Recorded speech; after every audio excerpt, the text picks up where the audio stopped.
ಎಲ್ಲರಿಗೂ ನಮಸ್ಕಾರ. ರಂಜನಿ ಮೆಮೋರಿಯಲ್ ಟ್ರಸ್ಟಿನ ಇವತ್ತಿನ ಈ ಕಾರ್ಯಕ್ರಮಕ್ಕೆ ನಮಗೆ ಅಭ್ಯಾಗತರಾಗಿ ಬಂದಿರುವವರು ನನಗೆ ಗುರು ಸಮಾನರಾಗಿರುವ ಡಾಕ್ಟರ್ ಕೆ ಗೋಪಾಲಕೃಷ್ಣ ಭಟ್ ಇವರು. ಅವರನ್ನು ಆತ್ಮೀಯವಾಗಿ ಸ್ವಾಗತಿಸ್ತಾ ಇದ್ದೇನೆ. ಗೋಪಾಲಕೃಷ್ಣ ಭಟ್ ಅವರು ಸಾರ್ವಜನಿಕವಾಗಿ ಯಾರಿಗೂ ತಿಳಿಯದೇ ಇದ್ದವರು. ಆದರೆ ಬಾಟನಿ ಅಥವಾ ಸಸ್ಯಶಾಸ್ತ್ರ ಯಾರು ಕಲಿತಿದ್ದಾರೋ ಅವರೆಲ್ಲರಿಗೂ ಪರಿಚಿತರು. ಸಸ್ಯಶಾಸ್ತ್ರ ಪಾಠ ಮಾಡುವ, ಅಧ್ಯಯನ ಮಾಡುವ, ಸಂಶೋಧನೆ ಮಾಡುವ ಯಾರೇ ಆದರೂ ಟ್ಯಾಕ್ಸಾನಮಿ ಭಟ್ ಅಂತೇಳಿ ಯಾರಾದರೂ ಹೇಳಿದರೆ ಅವರು ಥಟ್ಟನೆ ಗೋಪಾಲಕೃಷ್ಣ ಭಟ್ರನ್ನು ರೆಕಗ್ನೈಸ್ ಮಾಡ್ತಾರೆ. ಗೋಪಾಲಕೃಷ್ಣ ಭಟ್ರು ನಮಗೆ ಸಂತೆಯಲ್ಲಿಯೋ ಜನಜಂಗುಳಿ ಇದ್ದ ಸ್ಥಳದಲ್ಲಿಯೋ ಅಥವಾ ಎಲ್ಲರೂ ನಡೆದಾಡುವ ಸ್ಥಳದಲ್ಲಿಯೋ ಸಿಕ್ಕಲಾರರು. ಅವರನ್ನು ನೋಡಬೇಕು ಅಂತಿದ್ದರೆ ಒಂದೋ ಕಾಡಿಗೆ ಹೋಗಬೇಕು, ಇಲ್ಲ ಗದ್ದೆ ಬದಿಗೆ ಹೋಗಬೇಕು, ಅಥವಾ ಸಮುದ್ರದ ಅಥವಾ ನದಿಯ ಬದಿಯ ಸ್ಥಳಕ್ಕೆ ಹೋಗಬೇಕು. ಅಲ್ಲೆಲ್ಲಾದರೂ ನೀವು ಹೀಗೆ ವಿಹಾರಕ್ಕೆ ಹೋದಾಗ ಗೋಪಾಲಕೃಷ್ಣ ಭಟ್ರು ನಿಮಗೆ ಸಿಗಬಹುದು. ಆದರೆ ಇಷ್ಟರವರೆಗೆ ಹೌದು. ಆದರೆ ಇತ್ತೀಚೆಗೆ ಅವರು ನಡೆಯುವುದು ಸ್ವಲ್ಪ ಕಡಿಮೆ ಮಾಡಿದ್ದಾರೆ. ಅವರಿಗೂ ಪ್ರಾಯ ಆಗಿದೆ. ಹಾಗಾಗಿ ದಕ್ಷಿಣ ಕನ್ನಡ ಮತ್ತು ಉಡುಪಿಯ ಎಬಟ್ಟಿಂಗ್ ವೆಸ್ಟರ್ನ್ ಘಾಟ್ಸ್ ಜಾಗಗಳು ಯಾವುದೆಲ್ಲ ಇದೆ, ಗುಡ್ಡ ಗಾಡು ಮೇಡು ಗದ್ದೆ ಹಳ್ಳ ಕೊಳ್ಳ ನದಿ ಸಮುದ್ರ ಯಾವುದೆಲ್ಲ ಇದೆ ಅಲ್ಲೆಲ್ಲ ಇವರ finger prints of the foot ಇದೆ. ಅದು ಗೋಪಾಲಕೃಷ್ಣ ಭಟ್ರ ಸ್ಕ್ಯಾನ್ಗೆ ಒಳಗಾದಂಥ ಜಾಗಗಳು. ಗೋಪಾಲಕೃಷ್ಣ ಭಟ್ರು ಯಾವ ಸ್ಥಾನದಲ್ಲಿದ್ದಾರೆ ಅಂತೇಳಿ ಹೇಳೋದಕ್ಕೆ ನಾನು ಸುಮ್ಮನೆ ಹೀಗೆ ಆಲೋಚನೆ ಮಾಡ್ತಾಯಿದ್ದೆ. ನಮ್ಮ ಉಡುಪಿಯಲ್ಲಿ ಉಡುಪಿ ಅಂತೇಳಿ ಹೇಳಿದ ತಕ್ಷಣ ಫಸ್ಟಿಗೆ ನೆನಪಾಗೋದು ಉಡುಪಿ ಹೋಟೆಲ್. ಎಲ್ರಿಗೂ ನಮ್ಮ ಕಡಂದಲೆ ಕೃಷ್ಣ ಭಟ್ರ ವುಡ್ಲ್ಯಾಂಡ್ಸ್ ಹೋಟೆಲ್ ನೆನಪಾಗ್ತದೆ. ಇಲ್ಲ ಸ್ವಲ್ಪ ಬಂದರೆ ಉಡುಪಿ ಕೃಷ್ಣ, ಮಧ್ವಾಚಾರ್ಯರು, ವಾದಿರಾಜ ಸ್ವಾಮಿಗಳು, ಪೇಜಾರ ಸ್ವಾಮಿಗಳು, ಹಾಗೆ ಬ್ಯಾಂಕು, ಕಾಲೇಜು, ಶಿಕ್ಷಣ ಸಂಸ್ಥೆ ಇತ್ಯಾದಿ ಬಂದ ತಕ್ಷಣ ತೋನ್ಸೆ ಮಾಧವ ಪೈ, ಅನಂತ ಪೈಗಳು. ಆಮೇಲೆ ಸ್ವಲ್ಪ ಯಾರಾದರೂ ಕೇಳಿದರೆ ಸಾಹಿತ್ಯ ಅಂತೇಳಿ ಹೇಳಿದರೆ ಡಾಕ್ಟರ್ ಶಿವರಾಮ್ ಕಾರಂತರು, ಸೇಡಿಯಾಪ ಕೃಷ್ಣ ಭಟ್ರು, ಗೋಪಾಲಕೃಷ್ಣ ಅಡಿಗರು, ಯು ಆರ್ ಅನಂತಮೂರ್ತಿಯವರು ಎಲ್ಲ ಉಡುಪಿಯವರು ಅಂಥೇಳಿ ನಾವು ನೆನಪಿಗೆ ತಂದುಕೊಳ್ತೇವೆ. ಹಾಗೆ ಚಿತ್ರಕಲಾವಿದರಾಗಿ ಕೇಳಿದರೆ ಕಟ್ಟಿಂಗೇರಿ ಕೃಷ್ಣ ಹೆಬ್ಬಾರರು, ಬಿ ಪಿ ಬಾಯ್ರಿಯವರು ನೆನಪಿಗೆ ಬರ್ತಾರೆ. ಬಿ ವಿ ಕಾರಂತರು ನಾಟಕ ರಂಗಕ್ಕೆ ಬಂದಾಗ ಎಲ್ಲರೂ ನೆನಪಿಸಿಕೊಳ್ತಾರೆ. ಯಕ್ಷಗಾನಕ್ಕಂತೂ ಮಲ್ಪೆ ಶಂಕರನಾರಾಯಣ ಸಾಮಗರಿಂದ ಹಿಡಿದು ಅನೇಕರನ್ನು ನಾವು ನೆನಪಿಸಿಕೊಳ್ಬೇಕಾಗ್ತದೆ. ಸಂಗೀತ ಕ್ಷೇತ್ರದಲ್ಲೂ ಉಡುಪಿ ಲಕ್ಷ್ಮೀಬಾಯಿ, ಬಿಡಾರಂ ಕೃಷ್ಣಪ್ಪ, ಎಂ ರಾಜಗೋಪಾಲಾಚಾರ್ಯ, ಈಶ್ವರಯ್ಯ, ನಮ್ಮ ರಂಜನಿ ಎಲ್ಲರೂ ನೆನಪಿಟ್ಟುಕೊಳ್ಳುವಂಥ ವ್ಯಕ್ತಿಗಳಾಗಿ ಕಾಣ್ತಾರೆ. ತುಳು ನಿಘಂಟು, ಸಂಗೀತ ಮತ್ತು ದೊಡ್ಡ ಸಾಹಿತ್ಯ ನಿಘಂಟು ತುಳು, ಇದರಲ್ಲಿ ಉಪಾಧ್ಯಾಯ ದಂಪತಿಗಳನ್ನು ನೆನೆಸಿಕೊಳ್ತಾರೆ. ಎಂ ವಿ ಕಾಮತ್ ಅವರನ್ನು ಪತ್ರಿಕೋದ್ಯಮಕ್ಕೆ ನೆನೆಸಿಕೊಳ್ತಾರೆ. ಬನ್ನಂಜೆ ಗೋವಿಂದಾಚಾರ್ಯರನ್ನು ನೆನೆಸಿಕೊಳ್ತಾರೆ. ಖುಷಿ ಹರಿದಾಸ ಭಟ್ರನ್ನು ನೆನೆಸದೆ ಇರಲಿಕ್ಕೆ ಸಾಧ್ಯವೇ ಇಲ್ಲ. ಪ್ರೊಫೆಸರ್ ಯು ಆರ್ ರಾವ್ ಉಡುಪಿಯವರು ಬಾಹ್ಯಾಕಾಶ ವಿಜ್ಞಾನಿಯಾಗಿ ಮೆರೆದವರು. ಎಲ್ಲರೂ ಸರಿ. ಸಸ್ಯಶಾಸ್ತ್ರ ಅಥವಾ ಜೀವಶಾಸ್ತ್ರ ಅಥವಾ ಸೈನ್ಸ್ ಫೀಲ್ಡ್ ಅಂತ ಹೇಳಿದಾಗ ನಾನು ಯಾರ ಹೆಸರನ್ನು ಇಷ್ಟರವರೆಗೂ ಹೇಳಲಿಲ್ಲ. ನಮ್ಮದೊಂದು ಬಿ ಮುಂಡುಕೂರು ಅಂತೇಳಿ ಹೇಳುವವರದ್ದೊಂದು ಪುಸ್ತಕ ಒಂದುಂಟು. ಇಲ್ಲೇ ಮುಂಡುಕೂರಿನವರು ಬಾಲಚಂದ್ರ ಮುಂಡುಕೂರು ಅವರು ದೊಡ್ಡ ಫಂಗಸ್ ತಜ್ಞ. ಅವರ ಪುಸ್ತಕ ಇದೆ. ಯಾರಿಗೂ ಗೊತ್ತಿಲ್ಲದೆ ಮಾಯವಾದವರು ಅವರು. ನಮ್ಮ ಕೆ ಗೋಪಾಲಕೃಷ್ಣ ಭಟ್ ಅವರು ಇದೇ ಸಾಲಿನಲ್ಲಿ ನಾನು ಈ ಹಿಂದೆ ಹೇಳಿದ ಯಾವ ಅವಿಸ್ಮರಣೀಯ ಹೆಸರುಗಳುಂಟೋ ಅದೇ ಸಾಲಿನಲ್ಲಿ ಎದ್ದು ನಿಂತು ನಾನು ಇಂಥ ಒಬ್ಬ ವಿಜ್ಞಾನಿ ಅಂತೇಳಿ ಹೇಳೋದಕ್ಕೆ ಸಮರ್ಥರಿದ್ದಂಥ ಒಬ್ಬ ವ್ಯಕ್ತಿ. ಇದರಲ್ಲಿ ಚೂರು ಉತ್ಪ್ರೇಕ್ಷೆ ಇಲ್ಲ. ನನ್ನ ಗುರುಗಳ ಸಮಾನರಾಗಿರುವಂತಹ ಕಾಕುಂಜೆ ಗೋಪಾಲಕೃಷ್ಣ ಭಟ್ ಅವರಿಗೆ ಆ ಸಾಮರ್ಥ್ಯ ಇದೆ. ಮತ್ತು ಅವರೊಬ್ಬರು ಟ್ಯಾಕ್ಸಾನಮಿ ಅಂದರೆ ನಮ್ಮ ಸಸ್ಯಶಾಸ್ತ್ರದಲ್ಲಿ ವರ್ಗೀಕರಣ ಶಾಸ್ತ್ರ ಅಂತ ಒಂದಿದೆ, ವರ್ಗೀಕರಣ, ಅದಕ್ಕೆ ಟ್ಯಾಕ್ಸಾನಮಿ ಅಂತ ಹೆಸರು. ಆ ಟ್ಯಾಕ್ಸಾನಮಿಯಲ್ಲಿ ಗೋಪಾಲಕೃಷ್ಣ ಭಟ್ರನ್ನು ಸರಿಸಾಟಿಯಾಗಿ ನಿಲ್ಲುವಂಥವ್ರು ಯಾರಿಲ್ಲ ನನಗೆ ತಿಳಿದ ಹಾಗೆ. ಈ ಊರಿನ ಯಾವುದೇ ಗಿಡದ ಎಲೆಯ ಬ್ಲೇಡ್, ಗ್ರಾಸ್ ಇರಲಿ, ಸೆಜ್ಜಿರಲಿ ಅಥವಾ ಯಾವ ಗಿಡ ಮರ ಇರಲಿ, ಆ ಎಲೆಯನ್ನು ತೋರಿಸಿದ ತಕ್ಷಣ ಆ ಗಿಡದ ಪರಿಚಯ ಪೂರ್ವ ಸಂಬಂಧ ಇದ್ದವರ ಹಾಗೆ ಹೇಳಿಕೊಳ್ಳುವವರು ಡಾಕ್ಟರ್ ಗೋಪಾಲಕೃಷ್ಣ ಭಟ್ರು.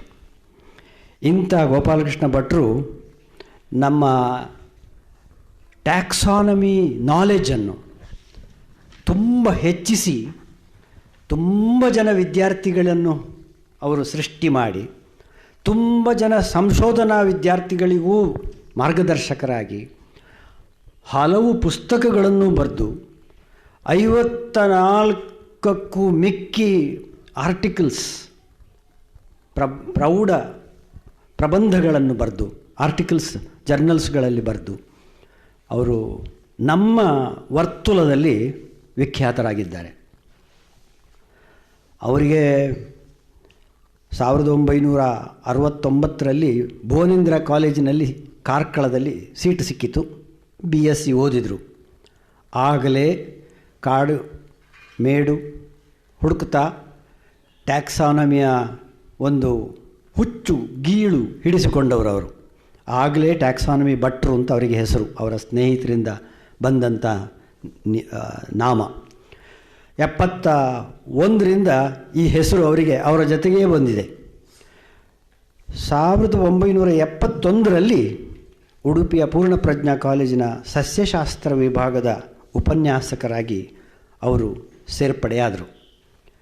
ನಾನು ಮೈಸೂರಿನಲ್ಲಿ MSc ಮಾಡ್ತಾ ಇರುವಾಗ 73ರಿಂದ 75ರವರೆಗೆ ಮಾಡ್ತಾ ಇರುವಾಗ ಅವರು ಮತ್ತೆ ಗಂಗೋತ್ರಿಗೆ, ಮಾನಸ ಗಂಗೋತ್ರಿಗೆ ಅಲ್ಲಿ ಬಂದು ರಿಸರ್ಚ್ಗಾಗಿ, ಸಂಶೋಧನೆಗಾಗಿ ಅಲ್ಲಿ ಕೆಲಸ ಮಾಡ್ತಾಯಿದ್ರು. ಆಗ ನನಗೆ ಅವರ ಪರಿಚಯ ಆಗಿದೆ.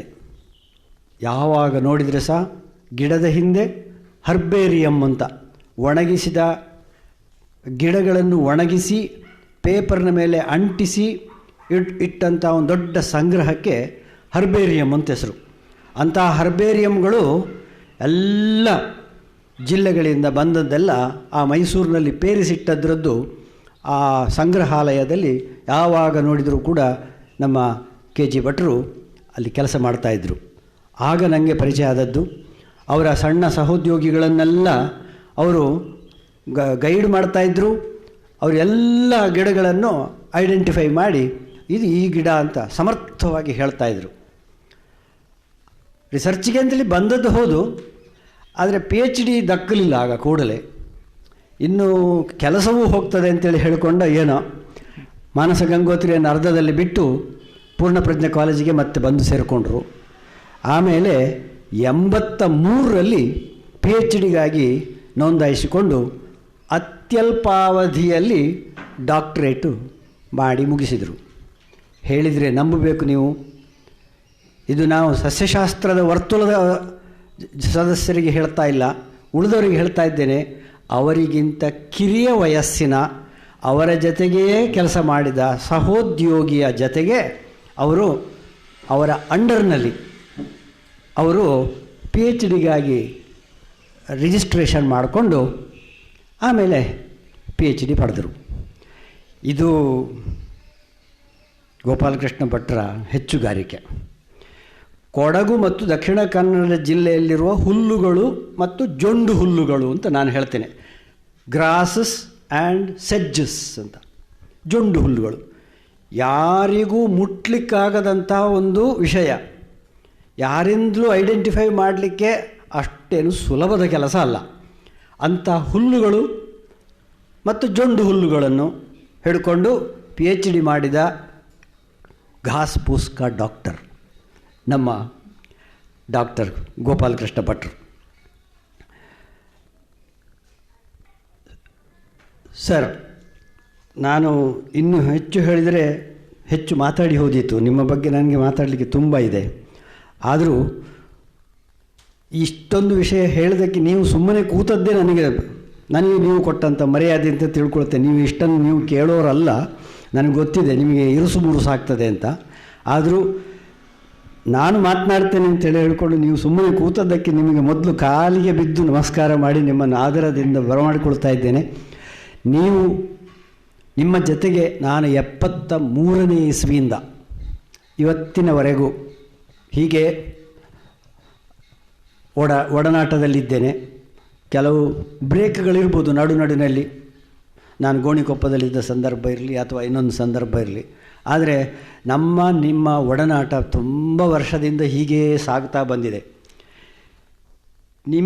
ನೀವು ಕಾರ್ಕಳದಲ್ಲಿ ಸೇರಿದ ತಕ್ಷಣ, ಕಾಲೇಜಿಗೆ ಸೇರಿದ ತಕ್ಷಣ ನಿಮ್ಮನ್ನು ಕಾಲೇಜಿನ ಪ್ರಾಧ್ಯಾಪಕರು, ನಿಮ್ಮ ಸಸ್ಯಶಾಸ್ತ್ರ ಪ್ರಾಧ್ಯಾಪಕರು ನಿಮ್ಮನ್ನು ಹೇಗೆ ಟ್ರೀಟ್ ಮಾಡ್ತಾ ಇದ್ರು ಅಂತ ನಾವು ನಿಮ್ಮ ಹತ್ರ ಕೇಳಿ ತಿಳಿಬಹುದಾ? ನನಗೆ ತುಂಬ ಉತ್ತೇಜನ ಕೊಡ್ತಾಯಿದ್ರು. ನಾನು ಕ್ಲಾಸಿನಲ್ಲೇ ಹೈಯೆಸ್ಟ್ ಬರ್ತಿದ್ದೆ ಬಾಟನಿಯಲ್ಲಿ. ಮತ್ತು ಅವ್ರು ಕೇಳಿದ ಪ್ರಶ್ನೆಗಳಿಗೆಲ್ಲ ನಾನೇ ಉತ್ತರ ಕೊಡ್ತಿದ್ದೆ. ನಾನೇ ಕೂಡಲೇ ಎದ್ದು ನಿಂತು ಉತ್ತರ ಕೊಡ್ತಿದ್ದೆ. ಆದ್ದರಿಂದ ನನಗೆ ತುಂಬ ಉತ್ತೇಜನ ಕೊಡ್ತಿದ್ದರು. ಆವಾಗಲೇ ನಾನು ಗಿಡಗಳನ್ನು ತಗೊಂಡೋಗಿ ಡಿಪಾರ್ಟ್ಮೆಂಟಿಗೆ ಹೋಗಿ ಐಡೆಂಟಿಫಿಕೇಷನ್ ಮಾಡ್ತಿದ್ದೆ. ಫ್ಲೋರಾಗಳನ್ನು ಕೊಡ್ತಿದ್ದರಾಗ. ಮತ್ತು ಕಾರ್ಕಳದ ಪರಿಸರವೂ ಹಾಗೇ ಇತ್ತು, ಒಂಥರ ಹಳ್ಳಿಯ ಪ್ರದೇಶದ ಹಾಗೆ.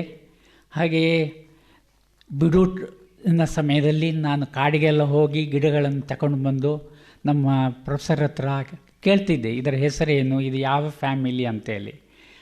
ಕೂಡಲೇ ಅವರು ನನಗೆ ಈ ಬುಕ್ಕನ್ನು ನೋಡಿ, ಇದನ್ನು ನೋಡಿ ಅಂತೇಳಿ ಹೇಳ್ತಿದ್ರು. ಅವರಿಗೆ ಗೊತ್ತಿರ್ತಿರಲಿಲ್ಲ. ನಾನೇ ಕೆಲವು ಬುಕ್ಕನ್ನು ನೋಡಿ ಐಡೆಂಟಿಫೈ ಮಾಡ್ತಿದ್ದೆ. ಹಾಗೆ ನನಗೆ ಸಸ್ಯಶಾಸ್ತ್ರ ಪ್ರಾಧ್ಯಾಪಕರು ತುಂಬ ಉತ್ತೇಜನ ಕೊಡ್ತಿದ್ದರು. ಮತ್ತು ನನ್ನ ಕ್ಲಾಸ್ಮೇಟ್ಸ್ ಸಹ ಹಾಗೆ ನನಗೆ ತುಂಬ ಉತ್ತೇಜನ ಕೊಡ್ತಿದ್ದರು. ಈ ನಾನು ಡಯಾಗ್ರಾಮ್ ಮಾಡಿದ ಇದು ರೆಕಾರ್ಡ್ ಶೀಟ್ಸನ್ನು ನಮ್ಮ ಹಾಸ್ಟೆಲ್ನಲ್ಲಿ ಎಲ್ಲರಿಗೂ ಅದು ಸರ್ಕ್ಯುಲೇಟ್ ಆಗ್ತಿತ್ತು. ಕಡೆಗೆ ಸಬ್ಮಿಟ್ ಮಾಡುವಾಗ ನಾನು ಅದು ಎಲ್ಲಿ ಉಂಟು, ಯಾರ ರೂಮಿನಲ್ಲಿ ಉಂಟು ಅಂತೇಳಿ ಹುಡುಕಾಡಬೇಕಿತ್ತು. ಹಾಗೆ ನನಗೆ ಕ್ಲಾಸ್ನಲ್ಲಿ ಒಂದು ಸ್ವಲ್ಪ ಮರ್ಯಾದೆ ಹೆಚ್ಚಿತ್ತು. ನಾನು ಒಂಥರ ಬಾಟ್ನಿಯಲ್ಲಿ ಒಂದು ಲೀಡರಿನ ಹಾಗೆ ನನ್ನನ್ನು ಗುರುತಿಸಿದ್ರು ನನ್ನ ಕ್ಲಾಸ್ಮೇಟ್ಸ್ ಎಲ್ಲ. ಆಮೇಲೆ MScಗೆ ಹೋದ ಮೇಲೆಯೂ ಹಾಗೇ ಆಯಿತು. ನನ್ನ ಸೀನಿಯರ್ಸ್, ಈ ಟ್ಯಾಕ್ಸಾನಮಿ ಭಟ್ ಅಂತೇಳಿ ಹೆಸರಿಟ್ಟವರು ನನ್ನ ಸೀನಿಯರ್ಸ್, ಡಾಕ್ಟರ್ PK ರಾಜಗೋಪಾಲು ಅವರ ಕ್ಲಾಸ್ಮೇಟ್ಸ್ ಎಲ್ಲ. ಯಾಕೆ ಅಂತ ಹೇಳಿದರೆ ಅವರು ಗಿಡಗಳನ್ನು ತಗೊಂಡು ಬಂದು ನನಗೆ ತೋರಿಸ್ತಿದ್ರು. ನಾನು ಅವರಿಗೆ ಐಡೆಂಟಿಫೈ ಮಾಡಿ ಕೊಡ್ತಿದ್ದೆ ಕೆಲವು ಇದನ್ನು ಆಗ. ಮತ್ತು ನನ್ನ ಕ್ಲಾಸಿನಲ್ಲಿ ಇನ್ನೊಬ್ಬರಿದ್ದರು ಗೋಪಾಲಕೃಷ್ಣ ಭಟ್ ಅಂತೇಳಿ. ಅದು ಡಿಸ್ಟಿಂಗ್ವಿಷ್ ಮಾಡಲಿಕ್ಕೆ ನನಗೆ ಟ್ಯಾಕ್ಸಾನಮಿ ಭಟ್ ಅಂತೇಳಿ. ಮತ್ತು ಅವರು ತುಂಬ ಸ್ವಲ್ಪ ಚೆಂದ ಇದ್ದರು. ಹಾಗೆ ಅವರಿಗೆ ಮುದ್ದು ಭಟ್ರು ಅಂತೇಳಿ ಹೇಳ್ತಿದ್ರು. ಹಾಗೆ ನಮಗಿಬ್ಬರಿಗೆ ಅಡ್ಡ ಹೆಸರು, ಟ್ಯಾಕ್ಸಾನಮಿ ಭಟ್ ಮತ್ತು ಮುದ್ದು ಭಟ್ ಅಂತೇಳಿ. ನೀವು MSc ಮಾಡುವಾಗ ಸಾಧಾರಣ ಎಷ್ಟು ಸಸ್ಯ ಪ್ರಭೇದಗಳ ಬಗ್ಗೆ ನೀವು ಕಮಾಂಡ್ ಇತ್ತು? BSc ಆಗಿ MScಗೆ ಹೋಗುವ ಸಮಯಕ್ಕಾಗುವಾಗ ಸುಮಾರಾಗಿ ಒಂದು ಒಂದು 200-250 ಗಿಡಗಳ ಪರಿಚಯ ಇತ್ತು ನನಗೆ. ದಕ್ಷಿಣ ಕನ್ನಡ ಜಿಲ್ಲೆದ್ದ ಅಥವಾ ಹೀಗೆ ಎಲ್ಲ ಆಯಿತು. ಈ ಚಿಕ್ಕಂದಿನಲ್ಲೇ ನನಗೆ ಸಸ್ಯಶಾಸ್ತ್ರದಲ್ಲಿ ಭಾಳ ಪ್ರೀತಿ. ಹೇಗೆ ಬಂದದ್ದು? ಅದು ನಾನು ಹುಟ್ಟಿ ಬೆಳೆದ ಪರಿಸರ. ನಾನು ಹುಟ್ಟಿ ಬೆಳೆದದ್ದು ಕಾಕೊಂಜಿ ಅಂತೇಳಿ ಒಂದು ಹಳ್ಳಿ ಪ್ರದೇಶ.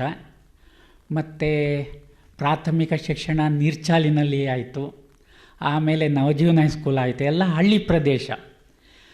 ನಾವು ಶಾಲೆಗೆ ಹೋಗಬೇಕಿದ್ರೆ 2.5 ಮೈಲು ನಡ್ಕೊಂಡು ಹೋಗಬೇಕಿತ್ತು. ಆವಾಗ ಗುಡ್ಡದಲ್ಲೆಲ್ಲ ಎಲ್ಲ ಗಿಡಗಳನ್ನು ನೋಡ್ತಾ ಹೋಗ್ತಿದ್ದೆ. ಕಾಟು ಹಣ್ಣುಗಳನ್ನೆಲ್ಲ ತಿಂತಾ ಹೋಗ್ತಿದ್ದೆ. ಹಾಗೆ ಚಿಕ್ಕಂದಿಂದಲೇ ನನಗೆ ಸಸ್ಯಗಳೆಂದರೆ ತುಂಬ ಇಷ್ಟ. ಮತ್ತು ನಮ್ಮ ಮನೆಯಲ್ಲಿ ಆಯುರ್ವೇದ ಔಷಧಿಗಳನ್ನೆಲ್ಲ ಮಾಡ್ತಿದ್ದರು, ಕಷಾಯ ಇಂಥದ್ದೆಲ್ಲ. ಆವಾಗಲೇ ನನಗೆ ತ್ರಿಫಲಗಳದಲ್ಲೆಲ್ಲ ಪರಿಚಯ ಇತ್ತು. ಬೊಟನಿಕಲ್ ಹೆಸರು ಗೊತ್ತಿಲ್ಲದಿದ್ದರೂ ತ್ರಿಫಲಗಳದೆಲ್ಲ ನನಗೆ ಆವಾಗಲೇ ಪರಿಚಯ ಇತ್ತು. ಅನಿಲೆಕಾಯಿ, ಶಾಂತಿಕಾಯಿ, ನೆಲ್ಲಿಕಾಯಿ ಅಂಥದ್ದು ಅದನ್ನೆಲ್ಲ ತರಲಿಕ್ಕೆ ನಾವು ಹೋಗ್ತಿದ್ದೆ. ಮತ್ತು ನಮ್ಮನೇಲೆ ಕಷಾಯ ಇಂಥದ್ದನ್ನೆಲ್ಲ ಮಾಡ್ತಿದ್ದರು. ಹಾಗೆ ಅದೊಂದು.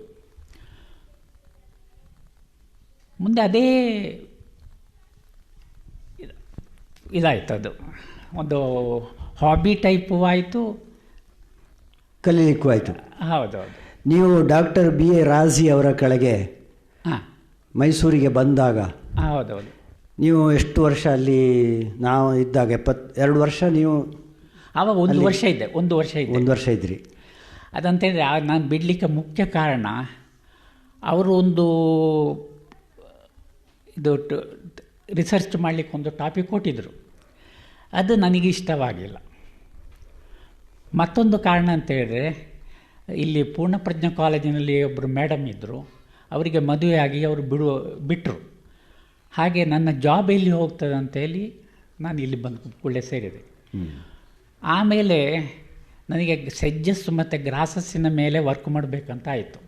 ನನ್ನಷ್ಟಕ್ಕೆ ನಾನು ಕಲೆಕ್ಟ್ ಮಾಡಿ ಅದನ್ನು ಐಡೆಂಟಿಫೈ ಮಾಡ್ತಾಯಿದ್ದೆ. ಪೂನೆಗೆ ಹೋಗಿ ಒಂದು 20 ದಿವಸ ಅಲ್ಲಿ ಹರ್ಬೇರಿಯಮ್ಮಿನಲ್ಲೇ ಇದ್ದೆ ವರ್ಕು. ಅದು PhD ಮಾಡೋದಕ್ಕಿಂತ ಮೊದಲೇ 20 ದಿವಸ ಪುಣೆಯಲ್ಲಿದ್ದೆ. ಎಲ್ಲ ಐಡೆಂಟಿಫೈ ಮಾಡಿದೆ. ಮತ್ತು ಇದನ್ನೆಲ್ಲ ಆ ಟೈಮಿನಲ್ಲಿ ಮೈಸೂರಿನಿಂದ ನನ್ನ ಕ್ಲಾಸ್ಮೇಟ್ಸ್ ಎಲ್ಲ ಬರ್ತಿದ್ದರು. ಅವರೆಲ್ಲ ಆವಾಗ PhD ಮಾಡ್ತಾಯಿದ್ರು, ಗೋವಿಂದೇಗೌಡ ಮತ್ತು ಬೇರೆಯವರೆಲ್ಲ. ಅವರು ಇದನ್ನೆಲ್ಲ ಅಲ್ಲಿಗೆ ರಿಪೋರ್ಟ್ ಮಾಡ್ತಿದ್ದರು ಪ್ರೊಫೆಸರಿಗೆ, ಗೋವಿಂದಪ್ಪ ಮತ್ತು ರಾಜಿಮೇಶ್ರಿಗೆಲ್ಲ ಹೇಳ್ತಿದ್ದರು. ಮತ್ತು ಅವರಿಂದಲೇ ಕರೆ ಬಂತು, ನೀವು PhD ಮಾಡೋದಾದರೆ ಬನ್ನಿ, FIPಯಲ್ಲಿ ಮಾಡ್ಬೋದು ಅಂತೆಲ್ಲ. ಹಾಗೆ ನಾನು 80ರಲ್ಲಿ PhD ಹೋದೆ. 80ಕ್ಕೆ ಹೋದ್ರಿ? ಹೌದು. ಮತ್ತು 3 ವರ್ಷದಲ್ಲಿ 2.5 ವರ್ಷದಲ್ಲಿ ನೀವು ಮುಗಿಸಿ ಬಂದ್ರಿ. ಯಾಕೆಂತ ಹೇಳಿದ್ರೆ, ನಾನು ರಿಸರ್ಚಿಗೆ ಸೇರಬೇಕಿದ್ರೆ ಫೀಲ್ಡ್ ವರ್ಕ್ ಎಲ್ಲ ಕಂಪ್ಲೀಟ್ ಆಗಿತ್ತು, ಆಲ್ಮೋಸ್ಟ್ ಕಂಪ್ಲೀಟ್ ಆಗಿತ್ತು. ಮತ್ತು ಕೂರ್ಗ್ ಡಿಸ್ಟ್ರಿಕ್ಟ್ ಒಂದು ಎಡಿಷನ್ ಆಗಿತ್ತು. ಆ ಟೈಮಿನಲ್ಲಿ ಬರ್ತಿದ್ದೆ. ನಿಮ್ಮ ಮನೆಯಲ್ಲಿ ಎಷ್ಟೋ ಸಲ ಬಂದು ಊಟ ಮಾಡಿ ಎಲ್ಲ ಹೋಗಿದ್ದೇನೆ. ನೀವು ನಾನು ಒಟ್ಟಿಗೆ ಬಂದಿದ್ದೀರಿ. ಹೌದು ಸರ್. ಅದು ಚೆನ್ನಾಗಿ ನೆನಪಿದೆ. ಮತ್ತು ಆ ದಿವಸಗಳೇ ಚಂದ. ನಾವು ಪೊನ್ನಂಪೇಟೆಯಲ್ಲಿ ಅಲ್ಲೆಲ್ಲ ಗೋಣಿಕೊಪ್ಪದಲ್ಲಿ, ಪೊನ್ನಂಪೇಟೆಯಲ್ಲೆಲ್ಲ ತುಂಬ ತಿರುಗಾಡಿ ತಡಿಯಾಂಡ ಮೋಳಿಗೆ ಹೋದದ್ದು. ಹೌದೌದು. ಆನೆ ಓಡಿಸಿಕೊಂಡು ಬಂದದ್ದು. ಆಗ ನಾವು ತಪ್ಪಿಸಿಕೊಳ್ಳಿಕ್ಕೆ ನೀವು ನನಗೆ ಗೈಡೆನ್ಸ್ ಕೊಟ್ಟದ್ದು, ಇದೆಲ್ಲ ಇನ್ನೂ ಹಸರಾಗಿ ನೆನಪಿದೆ. ತಡಿಯಾಂಡು ಮೋಳು ಬೆಟ್ಟದ ಸುತ್ತಮುತ್ತಲು ನಾವು ಓಡಿದಂಥ ಜಾಗ ಎಲ್ಲ ಅಷ್ಟು ಇನ್ನೂ ಸ್ಪಷ್ಟವಾಗಿ ನೆನಪಿದೆ ನನಗೆ. ಆಗ ಮತ್ತು ಪ್ರತಿ ಬಾರಿಯೂ ನಿಮ್ಮ ಜೊತೆ ನಾನು ಸಸ್ಯ ಸಂಗ್ರಹಣೆಗಾಗಿ ಬರುವಾಗ ಕಲಿತದ್ದೇ ಜಾಸ್ತಿ. ನಾನು ನನ್ನಷ್ಟಕ್ಕೆ ಕಲಿತದ್ದಕ್ಕಿಂತ ನಿಮ್ಮ ಗೈಡೆನ್ಸಿನಲ್ಲಿ ನಾನು ಕಲಿತದ್ದೇ ಜಾಸ್ತಿ. ನನ್ನ ಈ ಸಂಶೋಧನಾ ಕೆಲಸದಲ್ಲಿ ನಿಮ್ಮಿಂದ ನಾನು ತುಂಬ ಉಪಕೃತನಾಗಿದ್ದೆ. ಅಯ್ಯೋ, ನನ್ನ ಎಲ್ಲ ಪುಸ್ತಕದ ಪ್ರೂಫನ್ನು ನೋಡಿದ್ದೀರಿ. ಹೌದು ಸರ್, ಅದು ನನ್ನ ಸೌಭಾಗ್ಯ ಅಂತ ತಿಳ್ಕೊಂಡಿದ್ದೇನೆ ನಾನು. ನಿಮ್ಮ ಪುಸ್ತಕವನ್ನು ಪೂರ್ತಿಯಾಗಿ ಓದಲಿಕ್ಕೆ ಸಾಧ್ಯ ಆದದ್ದು ನನ್ನ ಸೌಭಾಗ್ಯ. ಇದು ನಾನು ಫ್ಲೋರಾ ಆಫ್ ಉಡುಪಿ ಬರೆಯುವಾಗ ಇದನ್ನು ಯಾರಿಗೆ ಪ್ರೂಫ್ ರೀಡಿಂಗ್ ಯಾರಿಗೆ ಕೊಡುವುದು ಅಂತೇಳಿ ನಾನು ಆಲೋಚನೆ ಮಾಡುವಾಗ ಯಾರು ಸಮರ್ಥರಿದ್ದಾರೆ ಅಂತೇಳಿ ಆವಾಗ ಫಸ್ಟಿಗೆ ನೆನಪಾದ್ದೇ ನಿಮ್ಮ ಹೆಸರು.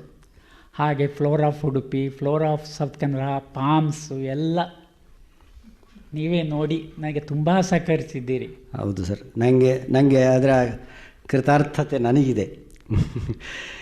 ಇನ್ನೊಂದು ವಿಷಯ ಎಲ್ರಿಗೂ ನಾನು ತಿಳಿಸ್ಬೇಕು.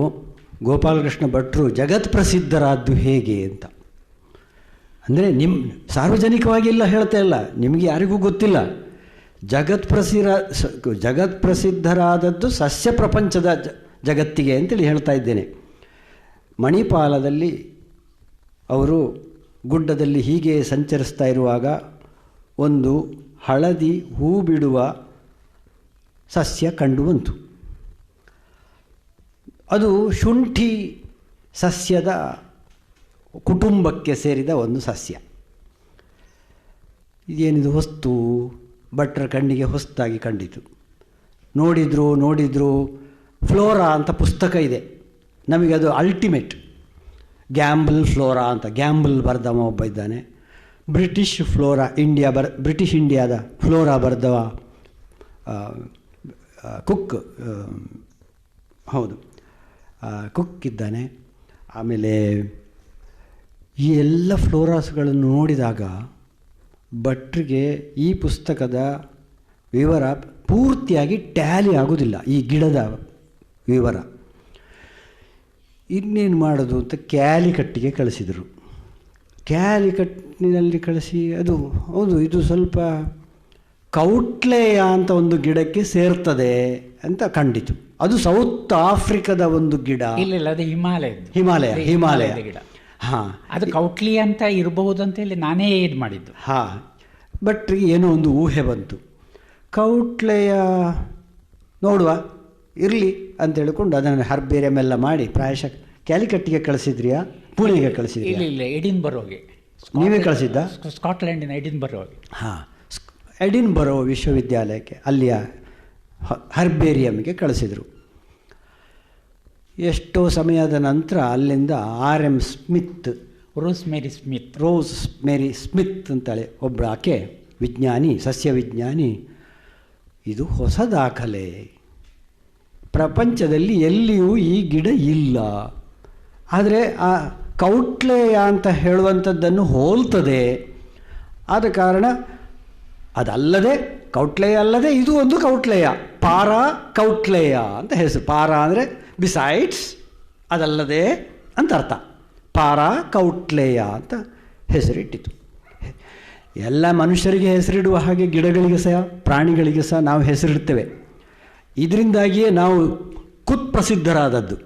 ಯಾಕಂದರೆ ನಮ್ಮ ಹೆಸರನ್ನು ಕೇಳುವಾಗ ಎಲ್ರಿಗೂ ಕಷ್ಟ, ಅದು ನೆನಪಿಟ್ಟುಕೊಳ್ಳಿಕ್ಕೆ ಆಗೋದಿಲ್ಲ. ನಮ್ಮ ಮದುವೆ ಮನೆ ಮುಂಜಿಗೆ ಎಲ್ಲ ಬರುವಾಗ ಸಾವಿರಾರು ಜನ ಬಂದರೂ ಕೂಡ ಅವರು ಬಂದು ಹೋದ ಮೇಲೆ ಅವ ಬರಲಿಲ್ಲ ಇವ ಬರಲಿಲ್ಲ ಅಂತೇಳಿ ಹೇಳುವಷ್ಟರ ಮಟ್ಟಿಗೆ ನೆನಪು ಶಕ್ತಿ ನಮಗಿದೆ. ಆದರೆ ಗಿಡಕ್ಕಾಗುವಾಗ, ಗಿಡದ ಹೆಸರು ಹೇಳುವಾಗ ಮಾತ್ರ ಅದನ್ನು ನೆನಪಿಟ್ಟುಕೊಳ್ಳಿಕ್ಕೆ ಅದು ಕಷ್ಟ. ಬಾಟನಿ ಕಷ್ಟ, ಝೂವಾಲಜಿ ಕಷ್ಟ, ಗಿಡದ ಹೆಸರನ್ನು ನೆನಪಿಡೋದು ಕಷ್ಟ ಅಂತ ನಮ್ಮ ಮೇಲೆ ಒಂದು ಕುಖ್ಯಾತಿ ಇದೆ. ಅದಕ್ಕೆ ಪೂರ್ಣ ಅಪವಾದ ನಮ್ಮ ಗೋಪಾಲಕೃಷ್ಣ ಭಟ್ರು. ಅವರು ಇದಕ್ಕೆ ಒಂದು ನಾಮಕರಣ ಮಾಡಬೇಕಲ್ಲ ಅಂಥೇಳಿ ನೆನೆಸಿದಾಗ ಎಲ್ಲ ಸ್ಮಿತ್ ಅವರಿಗೆ ಬಿಟ್ಟುಕೊಟ್ರು. ನೀನೇ ಮಾಡು, ನನಗೆ ಲ್ಯಾಟಿನ್ನೂ ಬರುವುದಿಲ್ಲ, ಗ್ರೀಕೂ ಬರುವುದಿಲ್ಲ ಅಂತ. ಯಾಕಂದರೆ ನಾಮಕರಣ ಮಾಡಬೇಕಾದ್ರೆ ಅದರ ಗಿಡವನ್ನು ನಾಮಕರಣ ಮಾಡಿಸಬೇಕಾದ್ರೆ ಅದು ಲ್ಯಾಟಿನೈಸ್ ಆಗಬೇಕು, ಅಥವಾ ಗ್ರೀಕ್ ಲ್ಯಾಟಿನ್ನ ಬಳಕೆಯನ್ನು ಮಾಡಿಕೊಂಡು ಅದಕ್ಕೆ ಹೆಸರಿಡಬೇಕು. ನನಗೆ ಹೇಗೆ ಅರವಿಂದ ಹೆಬ್ಬಾರ ಅಂತ ಹೆಸರಿದೆಯೋ, ಗೋಪಾಲಕೃಷ್ಣ ಭಟ್ ಅಂತೇಳಿ ಅವರಿಗೆ ಹೆಸರಿದೆಯೋ, ಹಾಗೆ ಗಿಡಕ್ಕೆ ಸಹ 2 ಪ್ರತ್ಯಯಗಳುಳ್ಳ ಒಂದು ಹೆಸರನ್ನು ಇಡಬೇಕಾಗ್ತದೆ, ಎಪಿಥೆಟ್ಸ್. ಭಟ್ ಗೋಪಾಲಕೃಷ್ಣ, ಹೆಬ್ಬಾರ್ ಅರವಿಂದ. ಹಾಗೆ ನನಗೆ 2 ಪ್ರತ್ಯಯ ಇದೆ, ಹಾಗೆ ಗಿಡಕ್ಕೂ 2 ಪ್ರತ್ಯಯಗಳನ್ನುಳ್ಳ ಒಂದು ಹೆಸರನ್ನು ಇಡಬೇಕಾಗ್ತದೆ. ಸೊ ಅದಕ್ಕೆ ಒಂದಕ್ಕೆ ಜೀನಸ್ ಅಂತ ಹೆಸರು, ಮತ್ತೊಂದಕ್ಕೆ ಸ್ಪೀಶೀಸ್ ಅಂತ ಹೆಸರು. ದ್ವಿನಾಮ ಪದ್ಧತಿ, ದ್ವಿನಾಮ ಅಂತ.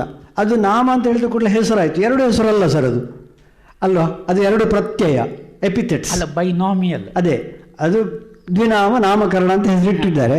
ಅದನ್ನು ಹೇಳುವಾಗ ನಾವು ತಪ್ಪಾಗಿ ಹೇಳುವಾಗ ದ್ವಿನಾಮ ಅಂತೇಳಿ ಹೇಳುವಾಗ 2 ನಾಮ ಅಂತ ಆಗ್ತದೆ. 2 ಹೆಸರಿಲ್ಲ ಗಿಡಕ್ಕೆ, ಒಂದೇ ಹೆಸರು. ಸೊ ಬೈನಾಮಿಯಲ್ ನಾಮಂಕ್ಲೇಚರ್ ಅಂತೇಳಿ ಹೇಳುವಂಥ ಒಂದು ವಿಧಾನದಿಂದ ಒಂದು ಗಿಡಕ್ಕೆ ಹೆಸರಿಡಬೇಕು. ನಮ್ಮ RM ಸ್ಮಿತ್ ಅವರು ಮೇಡಮ್ ಅವರು ಹೆಸರು ನೀವೇ ಕೊಡಿ ಅಂತೇಳಿ ಗೋಪಾಲಕೃಷ್ಣ ಭಟ್ರಿಂದ ನಿರ್ದೇಶಿತರಾದ ಮೇಲೆ ಅದನ್ನು ಪೂರ್ತಿಯಾಗಿ ಡಿಸ್ಕ್ರಿಪ್ಷನ್ ಮಾಡಿ ವಿವರಣೆ ಬರೆದು ಅದಕ್ಕೆ ಹೆಸರು ಕೊಟ್ಟರು. ಏನಂದರೆ ಅವರ ಹೆಸರಿಟ್ಕೊಳ್ಬೋದಿತ್ತು, ಅವರು ಸ್ವಾರ್ಥವನ್ನು ಉಪಯೋಗಿಸ್ಕೊಳ್ಬೋದಿತ್ತು. ಅದನ್ನು ಬಿಟ್ಟು ಪಾರಾಕೌಟ್ಲೇಯ ಭಟ್ಟಿಯೈ ಅಂತ ಹೆಸರಿಟ್ರು. ಭಟ್ ಅಂತೇಳಿ ಹೆಸರಿಡ್ಬೋದಿತ್ತಲ್ವಾ ಅಂತ ನಿಮಗೆ ಕಾಣ್ಬೋದು.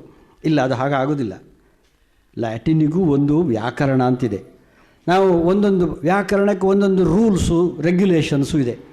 ಈಗ ನನ್ನನ್ನು ತುಳುವಿನಲ್ಲಿ ಅರವಿಂದ ಅಂತ ಕರೆಯೋದಂತಿಲ್ಲ, ಅರವಿಂದೇ ಅಂತ ಕರಿಬೇಕಾಗ್ತದೆ. ಅದು ತುಳುವಿನ ಭಾಷೆಯ ಒಂದು ಮಹತ್ವ. ಅರವಿಂದೇ, ಗೋಪಾಲಕೃಷ್ಣೇ, ಗೋಪಾಲಕೃಷ್ಣ ಅಂತ ಕರೆಯುವುದಿಲ್ಲ. ತುಳುವಿನಲ್ಲಿ ಹೇಳುವಾಗ ಏಕಾರ ಬಂದುಬೀಳ್ತದೆ. ಹಾಗೆ ಪಾರಾಕೌಟ್ಲೇಯ ಅಂತ ಭಟ್ಟಿ ಐ ಅದು ಎಂಡ್ ಆಗಬೇಕಾದ್ರೆ ಹೇಗೆ ಅಂತ ಅದು ರೂಲ್ಸ್ ರೆಗ್ಯುಲೇಷನ್ಸ್ ಎಲ್ಲ ಇದೆ. ಅದಕ್ಕೆ ಸರಿಯಾಗಿ ಆ ಹೆಸರಿಟ್ಟಿದ್ದಾರೆ. ಭಟ್ಟಿ ಅಂತೇಳಿ ಹೇಳಬೇಡಿ, ಭಟ್ಟಿಯಾಯ್. ಓಕೆ, ಪಾರಾಕೌಟ್ಲೇಯ ಭಟ್ಟಿಯಾಯ್ became world famous and the only plant in the world recorded from the hills of Manipal, discovered by Dr. K. Gopalakrishna Bhatt. ಇದನ್ನು ಕ್ಯೂ ಬೊಟಾನಿಕಲ್ ಗಾರ್ಡನ್ಸ್ನಲ್ಲಿ ನಾನು ಹುಡುಕಬೇಕು ಅಂತ ಯುರೋಪಿಗೆ ಹೋಗಿದ್ದಾಗ ಬಹಳ ನಾಜೂಕಾಗಿ ಆ ಕ್ಯೂರೇಟರನ್ನು ಹಿಡಿದು ಅಲ್ಲಿಗೆ ಹೋಗಿದ್ದೆ. ಅಲ್ಲಿ ಒಬ್ಬರು ಗ್ರಾಯಲ್ ಒಬ್ಬರು ಮೇಡಮ್ ಅಲ್ಲಿ ನನಗೆ ಸಿಕ್ಕಿದ್ರು. ಈಗ ಹೆಸರು ಮರೆತುಬಿಟ್ಟೆ. ಅವರ ಹತ್ರ ಹೋಗಿ ಹೇಳಿದೆ, ನಾನು ಉಡುಪಿಯಿಂದ ಬಂದಿದ್ದೇನೆ, ಮಣಿಪಾಲದಿಂದ ಬಂದಿದ್ದೇನೆ, ಜಿಂಜಿಬರೇಸಿ ಫ್ಯಾಮಿಲಿ, ಪಾರಾಕೌಟ್ಲೇಯ ಭಟ್ಟಿಯಾಯಿ, ಈ ಗಿಡ ನಮ್ಮ ಮಣಿಪಾಲದ್ದು. ಇದನ್ನು ಕಂಡು ಹುಡುಕಿದವರು ನನ್ನ ಫ್ರೆಂಡು, ಹಿರಿಯರು ಡಾಕ್ಟರ್ ಕೆ ಗೋಪಾಲಕೃಷ್ಣ ಭಟ್. ಆ ಗಿಡವನ್ನು ನಿಮ್ಮ ಹರ್ಬೇರಿಯಂ ಸಂಗ್ರಹಾಲಯದಲ್ಲಿ ನನಗೆ ಒಂದು ಸಲ ಕಣ್ಣು ತುಂಬ ನೋಡಿ ಬರಬೇಕು ಅಂತ ಆಸೆ ಇದೆ, ತೋರಿಸ್ತೀರಾ ಅಂತ. ಅದು ಕಷ್ಟ, ನಿಮಗೆ ಮೊದಲೇ ಅಪಾಯಿಂಟ್ಮೆಂಟ್ ತಗೊಳ್ಬೇಕು ಹಾಗೆ ಹೀಗೆ ಅಂತೆಲ್ಲ ಹೇಳಿದರು. ಇಲ್ಲ, ನಾನು ಇಟ್ಸ್ ಜಸ್ಟ್ ಸೆಂಟಿಮೆಂಟ್ಸ್, ಅದಕ್ಕಿಂತ ಏನಿಲ್ಲ, ನನಗೆ ಅದನ್ನು ಕಣ್ಣು ಒಂದ್ಸಲ ನೋಡಬೇಕು, ತೋರಿಸ್ತೀರಾ ಅಂತ ಹೇಳಿದಾಗ ಆ ಮೇಡಮ್ಮು ನನ್ನ ಸೆಂಟಿಮೆಂಟ್ಸನ್ನು ಅರ್ಥ ಮಾಡಿಕೊಂಡು ಸೀದಾ ಇನ್ನೊಬ್ಬರನ್ನು ಅಪಾಯಿಂಟ್ ಮಾಡಿ ನಮ್ಮಿಬ್ಬರನ್ನು, ನನ್ನನ್ನು ನನ್ನ ಪತ್ನಿಯನ್ನು ಜಿಂಜಿಬರೇಸಿ ಕುಟುಂಬ ಇರುವಂಥ ಸಂಗ್ರಹಾಲಯ ಪ್ರದೇಶಕ್ಕೆ ಹೋಯಿತು. ಇಡೀ ಪ್ರಪಂಚದ ಎಲ್ಲ ಗಿಡಗಳ ಸಂಗ್ರಹ ಕ್ಯೂ ಬೊಟ್ಯಾನಿಕಲ್ ಗಾರ್ಡನ್ನ ಈ ಹರ್ಬೇರಿಯಂನಲ್ಲಿ ಇದೆ. ಸಾವಿರ ಲಕ್ಷಗಟ್ಟಲೆ ಗಿಡಗಳು. ಅದರ ನಡುವಿನಲ್ಲಿ ಗೋಪಾಲಕೃಷ್ಣ ಭಟ್ರ ಈ ಗಿಡ ಕೂಡ ಒಂದು ಮಾಳಿಗೆಯ, ಒಂದು ಹಂತದ, ಒಂದು ಕವಳಿಗೆಯ, ಒಂದು ಕಬರ್ಡಿನ ಒಂದು ಮೂಲೆಯಲ್ಲಿ ಗೋಪಾಲಕೃಷ್ಣ ಭಟ್ರ ಈ ಹರ್ಬೇರಿಯಂ ಇತ್ತು. ಅದನ್ನು ತೆಗೆದು ತೋರಿಸಿದಾಗ ನನಗೆ ಹೇಗಾಗಿರ್ಬೋದು ಅಂತೇಳಿ ನೀವು ಹೇಳಿ ಸರ್. ನಾನು ಫೋಟೋಸನ್ನು ನಿಮಗೆ ತೋರಿಸಿದ್ದೇನೆ, ಅಷ್ಟು ಖುಷಿಯಾಗಿದೆ. ಅದು ಇಂಗ್ಲೆಂಡಿನಲ್ಲಿ ಕ್ಯೂ ಬೊಟ್ಯಾನಿಕಲ್ ಗಾರ್ಡನ್ನಲ್ಲಿದೆ. ಅದು ಪಾರಾಕೌಟ್ಲೇಯ ಭಟ್ಟಿಯಾಯಿ ಅಂತೇಳಿ ಮಾತ್ರ ಹೆಸರು ಬದಲಾಗಿಬಿಟ್ಟಿದೆ. ಆಗ ನಾವು ಪಾರಾಕೌಟ್ಲೇಯ ಭಟ್ಟಿಯಾಯಿ ಅಂತೇಳಿ ನಾನು ಹುಡುಕಿದರೆ ಹಾಗೊಂದು ಗಿಡ ಇಲ್ಲಲ್ಲ ಅಂತ ಹೇಳಿದ್ಲು. ಅದೀಗ ಕರ್ಕುಮಾ ಭಟ್ಟಿ ಅಂತ, ಅದು ಮತ್ತೆ ಅದರ ಹೆಸರು ಬದಲಾಗಿದೆ ಅಂತ ಮತ್ತೆ ಗೊತ್ತಾಯಿತು. ಅವಳೇ ಕಂಡು ಹುಡುಕಿದ್ಲು, ಅದು ಕರ್ಕ್ಯೂಮಾ ಭಟ್ಟಿಯಾಯಿ ಅಂತೇಳಿ ಮತ್ತೆ ಬದಲಾಗಿದೆ. ಈ ನಾವು ಹೇಳ್ತೇವೆ ಗಿಡಕ್ಕೆ ಒಂದೇ ಹೆಸರು, ಅದು ಆ ಒಂದು ಹೆಸರನ್ನು ನೆನಪಿಟ್ಕೊಂಡ್ರೆ ಆಯಿತು ಅಂತೇಳಿ ಹೇಳ್ತೇವೆ. ಆದರೆ ನಾವು ಸಹ ಬಹಳ ಕೆಲಸ ಮಾಡ್ತಾ ಇದ್ದೇವೆ. ಹೊಸ್ತು ಡಿಸ್ಕವರ್ ಆಗ್ತಾ ಹೋದ ಹಾಗೆ ಅದಕ್ಕೆ ಹೊಸ ನಾಮಕರಣ ಮಾಡ್ತಾ ಹೋಗಿದ್ದೇವೆ. ಇದರಿಂದಾಗಿ ಸ್ವಲ್ಪ ಕನ್ಫ್ಯೂಷನ್ ಜಾಸ್ತಿಯಾಗಿ ನಾವು ಬೇರೆ ಕೈಯಿಂದ ಕುಖ್ಯಾತಿಯನ್ನು ಪಡೆದಿದ್ದೇವೆ ಅಂತ ಹೇಳುವಂಥದ್ದನ್ನು ಒಪ್ಪಿಕೊಂಡೇ ನಾನು ಹೇಳ್ತಾ ಇದ್ದೇನೆ. ಪಾರಾಕೌಟ್ಲೇಯ ಭಟ್ಟಿಯಾಯಿ is now called Curcuma bhattiae and is a new record species in Dr. Bhatt's name. ಹೀಗೆ ಡಾಕ್ಟರ್ ಭಟ್ ಅವರು ಇದಕ್ಕೆ ಸಂಬಂಧಪಟ್ಟಾಗ ಏನಾದ್ರು ನಿಮಗೆ ನೆನಪಿದ್ದರೆ ಯಾವುದಾದ್ರು ಹೇಳೋದಾದರೆ ಹೇಳಿ ಸರ್ ವಿಷಯ.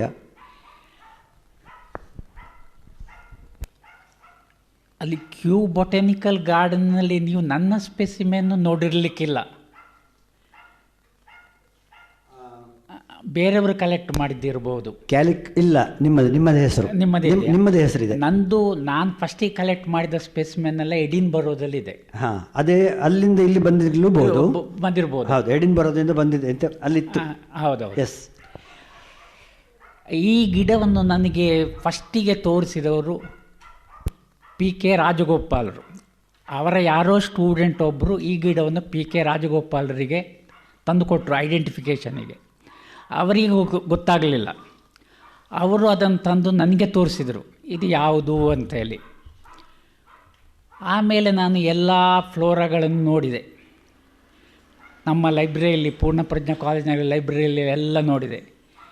ಯಾವುದಕ್ಕೂ ಮ್ಯಾಚ್ ಆಗಲಿಲ್ಲ. ಮತ್ತು ಫ್ಲೋರಾ ಆಫ್ ಬ್ರಿಟಿಷ್ ಇಂಡಿಯಾ ನೋಡಿದೆ. ಅದರಲ್ಲಿ ಕೌಟ್ಲಿಯ ಮತ್ತು ರೋಸ್ಕೋಯಿ ಅಂತ 2 ಜೀನರ ಇದೆ. ಅದರಲ್ಲಿ ಕೌಟ್ಲಿಯಕ್ಕೆ ಬಂತು, ಸಾಧಾರಣ ಜೀನಸ್ ಕೌಟ್ಲಿಯ ಅಂತೇಳಿ ಬಂತು. ಆದರೆ ಕೌಟ್ಲಿಯ ಸ್ಪೀಸೀಸ್ ಎಲ್ಲ ಕೌಟ್ಲಿಯ ಪ್ರಭೇದಗಳೆಲ್ಲ ಹಿಮಾಲಯದಲ್ಲಿ ಮಾತ್ರ ಇರೋದು, ದಕ್ಷಿಣ ಭಾರತದಲ್ಲಿ ಯಾವುದೂ ಇಲ್ಲ. ಹಾಗೆ ಇದೊಂದು ಹೊಸ್ತಿ ಇರ್ಬೋದು ಅಂತೇಳೆಲ್ಲ. ಆವಾಗ ನಾನು ಕ್ಯೂಬ್ ಬೊಟಾನಿಕಲ್ ಗಾರ್ಡನ್ ಡೈರೆಕ್ಟರಿಗೆ ಒಂದು ಲೆಟರ್ ಬರೆದೆ, ನನಗೆ ಇಂಥ ಒಂದು ಗಿಡ ಸಿಕ್ಕಿದೆ, ಇದನ್ನು ಏನು ಮಾಡಬೇಕು, ನಿಮಗೆ ಇಲ್ಲಿ ಕ್ಯೂಬ್ ಬೊಟಾನಿಕಲ್ ಗಾರ್ಡನಿಗೆ ಕಳಿಸ್ಬೇಕೋ ಅಥವಾ ಬೇರೆ ಯಾರಿಗಾರು ಕಳಿಸ್ಬೇಕೋ ಅಂತೇಳಿ. ಆಗ ಅವರಿಂದ ಕೂಡಲೇ ರಿಪ್ಲೈ ಬಂತು, ನೀವು ಇದನ್ನು ಎಡಿನ್ಬರೋಗೆ ಕಳಿಸಿ, ಅಲ್ಲಿ ಎಕ್ಸ್ಪರ್ಟ್ಸ್ ಇದ್ದಾರೆ, BL ಬರ್ಟ್, ರೋಸ್ಮರಿ ಸ್ಮಿತ್ ಇದ್ದಾರೆ, ಅವರಿಗೆ ಕಳಿಸಿ ಅಂತೇಳಿ. ಹಾಗೆ ಅಲ್ಲಿ ಕಳಿಸಿದೆ. ಈ ಗಿಡ ಸಂಶೋಧನೆ ನನಗೆ ಸಿಗಲಿಕ್ಕೆ MGM ಕಾಲೇಜೇ ಕಾರಣ. ಸೊ ನಾನು MGM ಕಾಲೇಜಿಗೆ ತುಂಬ ಕೃತಜ್ಞನಾಗಿದ್ದೇನೆ. ಅವರು ರಾಜಗೋಪಾಲ್ ತಂದು ತೋರಿಸದಿದ್ದರೆ ಆ ಗಿಡ ನನಗೆ ಸಿಗುತ್ತಿತ್ತು. ಆಮೇಲೆ ಇದು ಯಾವಾಗ ನಾನು ಕಾಲೇಜಿಗೆ ಸೇರಿ ಒಂದು 3-4 ವರ್ಷದಲ್ಲಿ, ಆವಾಗ ನನಗೆ ಅದನ್ನು ಏನು ಮಾಡಬೇಕು, ಅದನ್ನು ಹೇಗೆ ಪಬ್ಲಿಷ್ ಮಾಡಬೇಕು ಅದೆಲ್ಲ ನನಗೆ ಗೊತ್ತಿರಲಿಲ್ಲ. ಅದಕ್ಕೆ ನಾನು ಅದನ್ನೆಲ್ಲ ಅವರಿಗೆ ಬಿಟ್ಟುಕೊಟ್ಟೆ. ಆದ್ದರಿಂದ ಅವರು ನನ್ನ ಹೆಸರನ್ನು ಹಾಕಿದರು. ಆ ಗಿಡವನ್ನು ನೀವು ಈಗ ನೋಡ್ತಾ ಇದ್ದೀರಿ.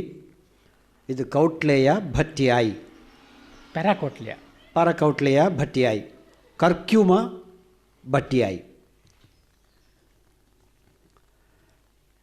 ಒಂದೇ ಗಿಡ ಡಿಸ್ಕವರ್ ಮಾಡಿ ಗೋಪಾಲಕೃಷ್ಣ ಭಟ್ರು ಜಗತ್ಪ್ರಸಿದ್ಧರಾದ್ದಲ್ಲ, ಮತ್ತೆ 5 ಇದೆ. ಐಸಾಕ್ನೆ ವೆಲ್ಡ್ಕ್ಯಾಂಪಿಯಾಯಿ, ಹೌದು, ಎರ್ಗ್ರಾಸ್ಟಿಸ್ ಸಾಂತಾಪುಯಾಯಿ, ಕ್ರೈಸೋಪೊಗಾನ್ ಸ್ಯೂಡೋಝಿಲ್ಯಾನಿಕಸ್, ಅಮೋಮಮ್ ಘಾಟಿಕಂ, ಕಾಂಬ್ರಿಟಮ್ ರಾಜಿಯಾನಮ್. ರಾಜಿ ಮೇಷ್ಟ್ರ ಹೆಸರು ಬಂದುಬಿಟ್ಟಿದೆ ಇಲ್ಲಿ ಪರ್ಮನೆಂಟಾಗಿ.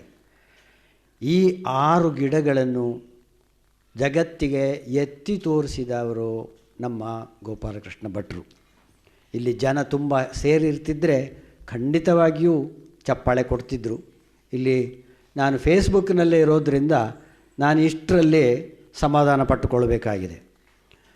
ಅದು 2ನೇ ಗಿಡ ಐಸಾಕ್ನಿ ವೆಲ್ಡ್ಕ್ಯಾಂಪಿ ಅಂತೇಳಿ ಹೇಳುವಂಥದ್ದು, ಅದು ಮಣಿಪಾಲದಿಂದ ಸಿಕ್ಕಿದ್ದು. ಹಾಗೆ ಮಣಿಪಾಲದಿಂದ ಅದೊಂದು 2 ಹುಲ್ಲು, ಅದು ಹುಲ್ಲು. ಎರ್ಗ್ರಾಸ್ಟಿಸ್ ಕೂಡ ಹುಲ್ಲು. ಎರಗಾಸ್ಟಿಸ್ ಸಾಂತಪಾವಿಯದು ಹುಲ್ಲು, ಅದು ಮಡಿಕೇರಿಯಿಂದ ಸಿಕ್ಕಿದ್ದು. ಕ್ರೈಸೋಪೊಗಾನ್ ಸುಡೋಝೈಲಾನಿಕಸ್ ಅಂತೇಳಿ, ಅದು ಚಾರ್ಮಾಡಿ ಘಾಟಿಯಿಂದ ಸಿಕ್ಕಿದ್ದು.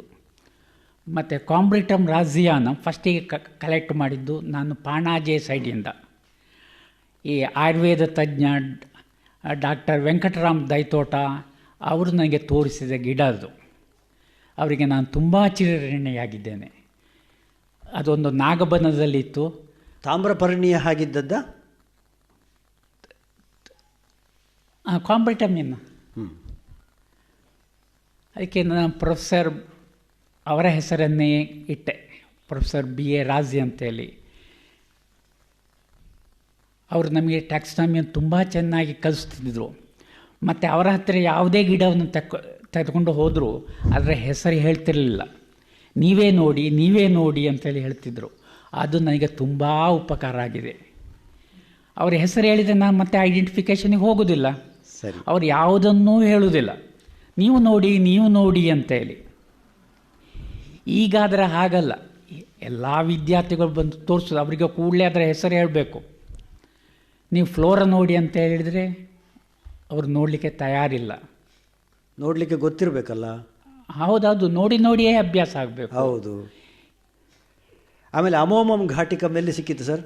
ಅದು ಸಂಪಾಜೆ ಘಾಟಿಂದ. ಸಂಪಾಜೆ ಘಾಟ್ ಯಾವ ವರ್ಷ? ಅದು ನನಗೆ ಸರಿ ನೆನಪಿಲ್ಲ, ಇಸವಿ ನೆನಪಿಲ್ಲ. ಅಮೋಮಮ್ ಘಾಟಿಕಮ್ ಶುಂಠಿ ಫ್ಯಾಮಿಲಿಯ ಇನ್ನೊಂದು ಗಿಡ ಅಮೋಮಮ್. ಹಾಗೆ ಗೋಪಾಲಕೃಷ್ಣ ಭಟ್ರ ಹೆಸರು ಈ ಥರ ಜಗತ್ಪ್ರಸಿದ್ಧ ಆದ ಹಾಗೆ ಕೆಲವರು ಭಟ್ರ ಹೆಸರನ್ನು ಗಿಡಕ್ಕೆ ಹಾಗೆ ಅಟ್ಯಾಚ್ ಮಾಡಿ ಅವರ ಹೆಸರನ್ನು ಪರ್ಮನೆಂಟ್ ಮಾಡಿದ್ದಾರೆ.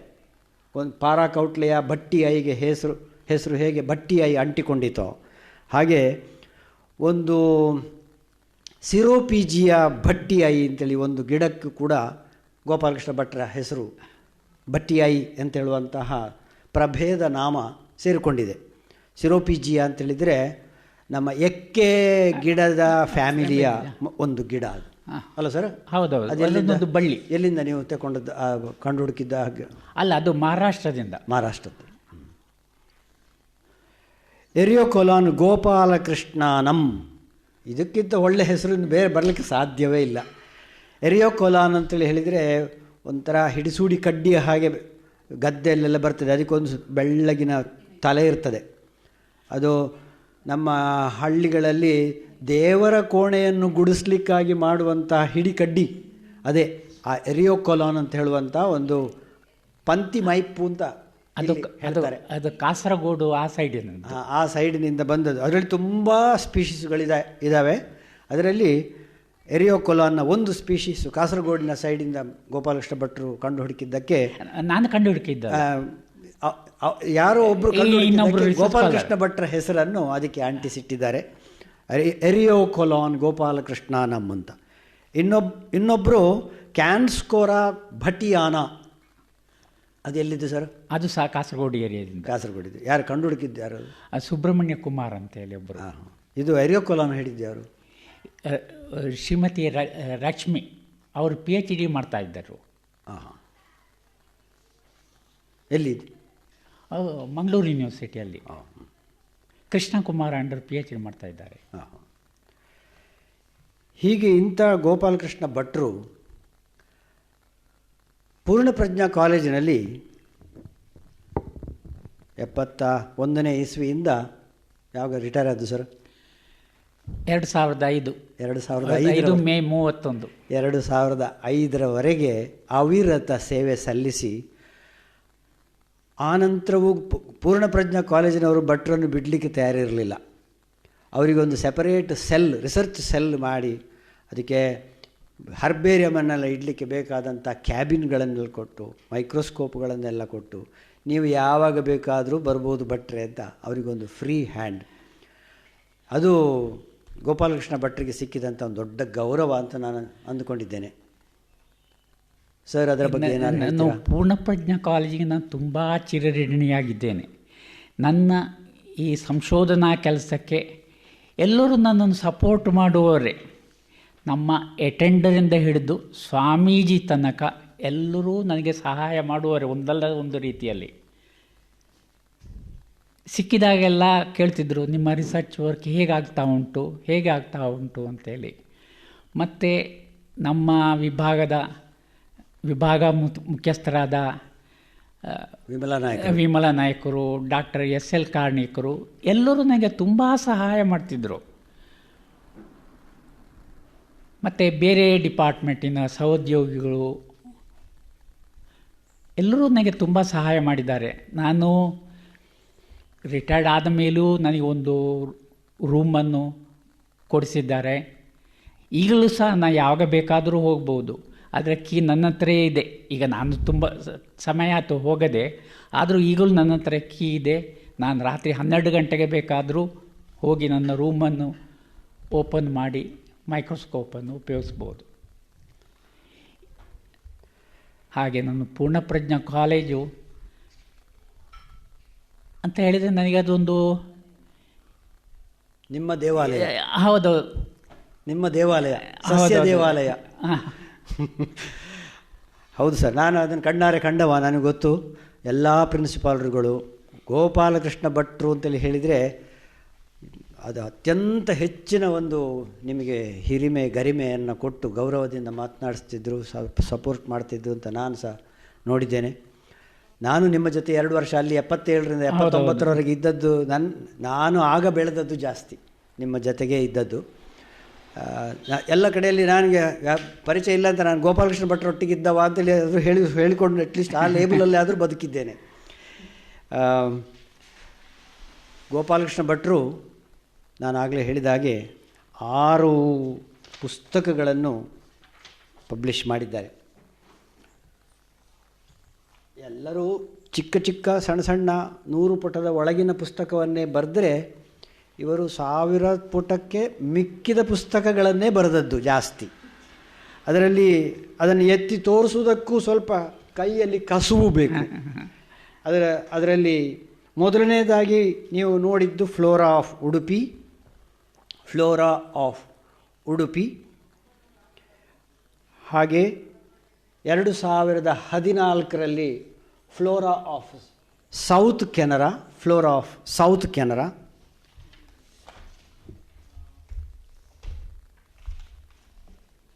ಅದೇ ಮುಂದೆ ಪರಿಷ್ಕರಣೆಗೊಂಡು 2nd edition flora of south Canara 6 ವರ್ಷಗಳ ಮತ್ತೆ 2020 ಜನವರಿಯಲ್ಲಿ ಇದು ಹೊರಗೆ ಬಂತು. ಅದರ ಜೊತೆಗೆ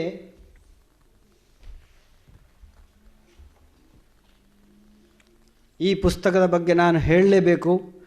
ಇದು ಡಾಕ್ಟರ್ PK ರಾಜಗೋಪಾಲ್ ಅವರ ಪ್ರೌಢ ಸಂಶೋಧನಾ ಪ್ರಬಂಧದ ಮೇಲೆ ಬರೆದಂತಹ ಪುಸ್ತಕ. ರಾಜಗೋಪಾಲ್ ಅವರು ನನ್ನ ಹೆಡ್ ಆಫ್ ದ ಡಿಪಾರ್ಟ್ಮೆಂಟ್ನಾಗಿ MGM ಕಾಲೇಜಿನಲ್ಲಿ ನಾನು ಅವರು 25 ವರ್ಷ ಒಟ್ಟಿಗೆ ಒಡನಾಟದಲ್ಲಿದ್ದವರು.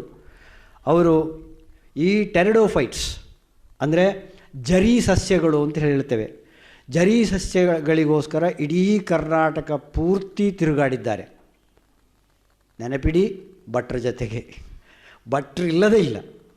ಗೋಪಾಲಕೃಷ್ಣ ಭಟ್ರು ರಾಜಗೋಪಾಲರು ಜೊತೆಯಾಗಿಯೇ ಹೋಗಿ ಎಲ್ಲ ಚರಂಡಿಗಳು, ಬಾವಿಯ ಬದಿಗಳನ್ನು, ನೀರಿದ್ದ ಜೌಗು ಪ್ರದೇಶವನ್ನು ಹುಡುಕಿ ತಡಕಾಡಿ ಅವರ ಕಣ್ಣು ತಪ್ಪಿಸಿದ ಜರಿಗಿಡ ಇಲ್ಲ ಅಂತೇಳಿ ಹೇಳುವಷ್ಟರ ಮಟ್ಟಿಗೆ ಕರ್ನಾಟಕಕ್ಕೆ ಒಂದು ಆಥೆಂಟಿಕ್ ರಿಪೋರ್ಟ್ ಈ ಪುಸ್ತಕ. ರಾಜಗೋಪಾಲರಿಗೂ ಮತ್ತು ಗೋಪಾಲಕೃಷ್ಣ ಭಟ್ರಿಗೂ ನಿಜವಾಗಿಯೂ ಅಭಿನಂದನೆ ಸಲ್ಲಿಸಬೇಕಾಗಿದೆ ಈ ಪುಸ್ತಕದ ಬಗ್ಗೆ. ಹಾಗೆಯೇ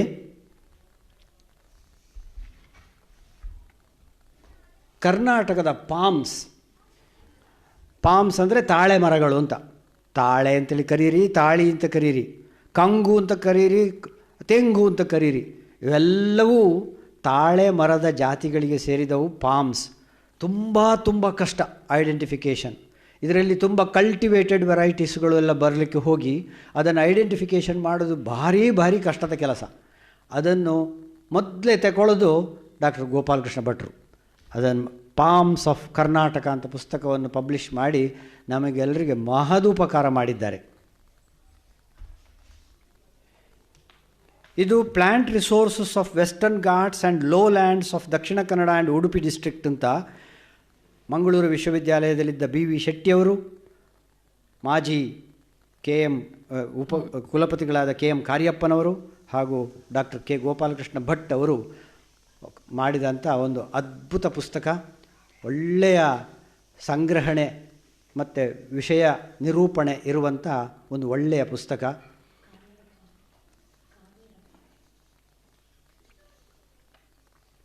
ಇದು ಗೋಪಾಲಕೃಷ್ಣ ಭಟ್ರ ಮತ್ತೊಂದು ಪುಸ್ತಕ. ಇಲ್ಲಿ ಸೆಜ್ಜಸ್ ಆ್ಯಂಡ್ ಗ್ರಾಸಸ್ ಆ್ಯಂಡ್ ಸೆಜ್ಜಸ್ ಅಂತ ಹೇಳುವಂಥ ಅವರ ಪ್ರೌಢ ಪ್ರಬಂಧ ಪುಸ್ತಕ ನನ್ನ ಹತ್ರ ಇಲ್ಲ. ಅದು ಬಿಷನ್ ಸಿಂಗ್ ಮಹೇಂದ್ರ ಪಾಲ್ ಸಿಂಗ್ ಡೆಹ್ರಾಡೂನ್ ಅವರು ಪಬ್ಲಿಷ್ ಮಾಡಿದ್ದಾರೆ 2001ರಲ್ಲಿ. ಹೀಗೆ 6 ಪುಸ್ತಕಗಳು ಮೌಲಿಕವಾಗಿಯೂ ಮತ್ತು ತೂಕವಾಗಿಯೂ ಎರಡರಲ್ಲೂ ವೆಯ್ಟಿ ಪುಸ್ತಕಗಳೇ ಸರಿ ಗೋಪಾಲಕೃಷ್ಣ ಭಟ್ರದ್ದು. ಅದರ ಜೊತೆಗೆ 54 ಲಿಸ್ಟ್ ನನ್ನ ಹತ್ರ ಇದೆ. ಅದನ್ನು ಓದಲಿಕ್ಕೆ ಹೋಗೋದಿಲ್ಲ, ಯಾಕಂದರೆ ಮತ್ತೊಂದು ಪ್ರಬಂಧ ಆಗಿಬಿಡ್ತದೆ. ಆದರೆ ಒಂದು ವಿಷಯ ನಾವು ತಿಳ್ಕೊಳ್ಬೇಕಂದ್ರೆ, ನಾನು ಅವರನ್ನು ನೋಡಿದ ಹಾಗೆ ಅವರು ಒಂದೇ ಒಂದು ದಿವಸ ಗಿಡದ ಬಗ್ಗೆ ಆಲೋಚನೆ ಮಾಡದೇ ಇಲ್ಲ. ಅದನ್ನು ಅವರ ಹೆಂಡತಿ ಭಾರತೀಯಕ್ಕ 100ಕ್ಕೆ 100 ಒಪ್ಪಿಯಾರು. ಒಪ್ಪಲೇಬೇಕಷ್ಟೆ, ಯಾಕಂದರೆ ಅವರು ನಾನೇ ಕಣ್ಣಾರೆ ನೋಡಿದ್ದು. ಮನೆಯ ಸುತ್ತಮುತ್ತಲೂ ಯಾವುದೇ ಪರಿಕರಗಳು ಅದು ಬಾಟನಿಗೆ ಪೂರಕವಾಗಿರಬೇಕು, ಪೂರಕವಾಗಿರ್ತದೆ. ನಾಳೆ ನಾನು ಪಾಲ್ಘಾಟ್ TS ಮಣಿ ಅಯ್ಯರ್ ಅಂತೇಳಿ ಹೇಳುವವರ ಬಗ್ಗೆ ಮಾತನಾಡಲಿಕ್ಕಿದ್ದೇನೆ. ಅವರು ಇವರಷ್ಟೇ ನಿಷ್ಠಾವಂತ ಮತ್ತು ಇಡೀ ಮನೆಯನ್ನು ತನ್ನ ಮೃದಂಗಕ್ಕೋಸ್ಕರವೇ ಅದನ್ನು ಅಳವಡಿಸಿಕೊಂಡು ಎಲ್ಲೆಲ್ಲಿಯೂ ಮೃದಂಗದ ಸದ್ದು ಕೇಳುವ ಹಾಗೆ ಮಾಡಿದಂಥ ಒಬ್ಬ ವ್ಯಕ್ತಿ. ಇವರು ಇನ್ನೊಬ್ಬರು ಮಣಿ, ನಮ್ಮ ಊರಿನ ಮಣಿ ಇವರು. ನಾನು ಸುಮ್ಮನೆ ಹೊಗಳ್ತೇನೆ ಅಂತೇಳಿ ನೆನೆಸಬೇಡಿ. ನಮಗೆ ಇಂಥ ಒಂದು species, rare species, endangered species ನಮಗೆ ಸಿಗೋದಿಲ್ಲ. ನಾವು ಇದನ್ನು ಈಗ ಪುರಸ್ಕರಿಸದೆ ಹೋದರೆ ಇನ್ಯಾವಾಗ ಪುರಸ್ಕರಿಸೋದು ಅಂತ ನಾನು ನಿಜವಾಗ್ಲೂ ಆಲೋಚನೆ ಮಾಡ್ತಾ ಇದ್ದೇನೆ. ಇದನ್ನು ಭಟ್ರು ಒಪ್ಪಲಿಕ್ಕಿಲ್ಲ. ಅವರಿಗೆ ಮೊನ್ನೆ ಅಷ್ಟೇ ಒಂದು ಜಿಲ್ಲಾ ರಾಜ್ಯೋತ್ಸವ ಪ್ರಶಸ್ತಿ ಬಂದಿದೆ. ನನಗೆ ಸಾಕಾಗಲಿಲ್ಲ. ಇವರಿಗೆ ಪದ್ಮಶ್ರೀ ಅಲ್ಲದೆ ಕಡಿಮೆ ಯಾವುದೂ ಬರಬಾರದು. ಹೌದು ಸರ್, ಇದು ನಾನು ರೆಪ್ರೆಸೆಂಟೇಟಿವ್ ಆಫ್ ಆಲ್ ಬಾಟನಿಸ್ಟ್ ನಾನು ಹೇಳ್ತಾ ಇದ್ದೇನೆ. ನಮ್ಮ ಊರಿಗೆ, ನಮ್ಮ ದಕ್ಷಿಣ ಭಾರತಕ್ಕೆ ನೀವು ಕೊಟ್ಟಂತಹ ಈ ಕೊಡುಗೆ, ಕಾಣಿಕೆಗೆ ಪದ್ಮಶ್ರೀ ಅಲ್ಲದೆ ಕಡಿಮೆ ಯಾವುದೂ ನಿಮಗೆ ಸಲ್ಲತಕ್ಕದ್ದಲ್ಲ. ಬಂದರೆ ಸಂತೋಷ, ಆಗಲಿ, ಬರಲಿ. ಆದರೆ ಬರೀ ಜಿಲ್ಲಾ ಪ್ರಶಸ್ತಿಯಿಂದ ನಾವಂತೂ ತೃಪ್ತರಲ್ಲ. ಇದನ್ನು ನಾನು ನನ್ನ ಕೊಡುಗೆ ಅಂತೇಳಿ ಹೇಳುವುದಿಲ್ಲ, ಇದು ನನ್ನ ಕರ್ತವ್ಯವಾಗಿತ್ತು. ಸಸ್ಯಶಾಸ್ತ್ರ ನನ್ನ ವೃತ್ತಿಯೂ ಹೌದು, ಪ್ರವೃತ್ತಿಯೂ ಹೌದು. ಉಡುಪಿ ಪೂರ್ಣಪ್ರಜ್ಞ ಕಾಲೇಜಿಗೆ ಸೇರಿದ ಮೇಲೆ ನನಗೆ ಆಲೋಚನೆಯಾಯಿತು, ನಮ್ಮ ಡಿಸ್ಟ್ರಿಕ್ಟಿಗೆ, ನಮ್ಮ ಜಿಲ್ಲೆಗೆ ಒಂದು ಬುಕ್ ಇಲ್ಲ ಗಿಡಗಳ ಬಗ್ಗೆ. ಬಾಟನಿ ಲೆಕ್ಚರರ್ ಆಗಿ ನಾನೊಂದು ಪುಸ್ತಕ ಬರೆಯಲೇಬೇಕು. ಟ್ಯಾಕ್ಸಾನಮಿ ಸ್ಪೆಷಲೈಸೇಷನ್ ತಗೊಂಡ ಮೇಲೆ, ಟ್ಯಾಕ್ಸಾನಮಿ ಬಟ್ ಅಂತೇಳಿ ಹೆಸರು ಸಿಕ್ಕಿದ ಮೇಲೆ ಅದು ನನ್ನ ಡ್ಯೂಟಿ ಅಂತೇಳಿ ನಾನು ಮಾಡಿದೆ. ಫ್ಲೋರಾ ಆಫ್ ಉಡುಪಿ, ಆಮೇಲೆ ಫ್ಲೋರಾ ಆಫ್ ಸೌತ್ ಕೆನರಾ ಅಂತೇಳಿ. ಅದು ನನ್ನ ಕರ್ತವ್ಯ ಅಂತೇಳೇ ಮಾಡಿದ್ದೇನೆ ನಾನು. ಅದು ನನ್ನ ಕೊಡುಗೆ ಅಂತೇಳಿ ನಾನು ಹೇಳುವುದೇ ಇಲ್ಲ. ಹೌದು ಸರ್, ನಿಮ್ಮ ಸೌಜನ್ಯ ಹಾಗೆ ನಿಮ್ಮ ಹತ್ರ ಹೇಳಿಸ್ತಾ ಇದೆ. ಆದರೆ ನೀವು ಬಿಟ್ಟು ಹೋದ ಈ ಪುಸ್ತಕವನ್ನು ಓದುವವರು ನಾವು, ನೀವು ಕೊಟ್ಟದ್ದು ನಮಗೆ, ಇದು ನಮಗೆ ಕೊಟ್ಟಂಥ ಕೊಡುಗೆ ಅಂತ ನಾವು ತಿಳ್ಕೊಂಡಿದ್ದೇವೆ. ಇರಲಿ ಸರ್, ನೀವು ಮೊದಲು ಪುಸ್ತಕ ಬರೆಯುವಾಗ ಫ್ಲೋರಾ ಆಫ್ ಉಡುಪಿ ಅಥವಾ ಬೇರೆ ಹಳೆಯ ಯಾವುದೇ ಪುಸ್ತಕ ಬರೆಯುವಾಗ ಬೆಂತಮ್ ಮತ್ತು ಹುಕ್ಕರ್ ಅಂತ ಹೇಳುವಂತಹ ಹಳೆಯ ಮಾದರಿಯ ವರ್ಗೀಕರಣ ಪದ್ಧತಿಯನ್ನು ಅಳವಡಿಸಿಕೊಂಡು ಪುಸ್ತಕವನ್ನು ಮಾಡಿದ್ದೀರಿ. ಫ್ಲೋರಾ ಆಫ್ ಉಡುಪಿ, ಹೌದು, ಉಡುಪಿ. ಆಮೇಲೆ ಸೌತ್ ಕೆನರಾದ ಮೊದಲಿನ ಆವೃತ್ತಿಯಲ್ಲಿಯೂ ಕೂಡ ಇಲ್ಲಿಲ್ಲ, ಮೊದಲಿನ ಆವೃತ್ತಿಯಲ್ಲಿಯೂ APG ಸಿಸ್ಟಮನ್ನೇ ಫಾಲೋ ಮಾಡಿದ್ದೇನೆ. ಮೊದಲಿಂದರಲ್ಲಿ ಮಾಡಿದ್ದೀರಾ? ಹೌದೌದು. ಸೊ APG ಅಂತೇಳಿ ಹೇಳುವಂಥದ್ದು ಆಂಜಿಯೋಸ್ಪರ್ಮ್ ಫೈಲೋಜೆನಿಕ್ ಗ್ರೂಪ್ ಕ್ಲಾಸಿಫಿಕೇಷನ್ ಅಂತ ಹೇಳುವಂಥ ಒಂದು ಹೊಸ ಪದ್ಧತಿ. ನಾನು ರಿಟೈರ್ ಆಗುವ ಹೊತ್ತಿಗಾಗುವಾಗ ಇದು ಬಂದಿದೆ. ಗೋಪಾಲಕೃಷ್ಣ ಭಟ್ರಿಗೆ ರಿಟೈರ್ಮೆಂಟೇ ಇಲ್ಲ ಬಿಡಿ, ಆದ ಕಾರಣ ಅವರು ರಿಟೈರೇ ಆಗಲಿಲ್ಲ, ನಾನು ರಿಟೈರ್ ಆಗಿದ್ದೇನೆ. ಆ ಸಮಯಕ್ಕಾಗುವಾಗ APG ಸಿಸ್ಟಮ್ ಬಂದು ನಮ್ಮ ಬೆಂತಮ್ ಮತ್ತು ಹುಕ್ಕರ್ ಅಂತ ಹೇಳುವಂಥ ಒಂದು ವರ್ಗೀಕರಣ ಪದ್ಧತಿ ಹಿಂದೆ ಸರಿಲಿಕ್ಕೆ ಪ್ರಾರಂಭ ಆಗಿತ್ತು. ಬೇರೆ ಯಾವುದು ಪದ್ಧತಿ ಮತ್ತು 1-2-3 ಪದ್ಧತಿಗಳು ಇದ್ದಾವೆ. ಅದನ್ನು ನಾವು ಅಳವಡಿಸಿದರೆ ಪಾಠ ಮಾಡಲಿಕ್ಕೆ ತುಂಬ ಕಷ್ಟ ಇದೆ. ಅದು ಮಕ್ಕಳಿಗೆ ಅರ್ಥ ಆಗುವಾಗೆ ಹೇಳೋದು ಕಷ್ಟ ಅಂತೇಳಿ ಆ ಒಂದು ನಿಟ್ಟಿನಲ್ಲಿ ಒಟ್ಟು ಗೊಂದಲದ ಪರಿಸ್ಥಿತಿಯೇ. ಟ್ಯಾಕ್ಸಾನಮಿ ಅಂತೇಳಿ ಹೇಳಿದರೆ ಕಷ್ಟದ ಸಬ್ಜೆಕ್ಟು ಅಂತೇಳಿ ಬ್ರ್ಯಾಂಡ್ ಆದದ್ದೇ ಈ ಗೊಂದಲದಿಂದಾಗಿ. ಅದಿರಲಿ, ಈ APG system, angiosperm phylogeny group system 1, 2, 3, ಈಗ 4 4 ಆಗಿದೆ. 4.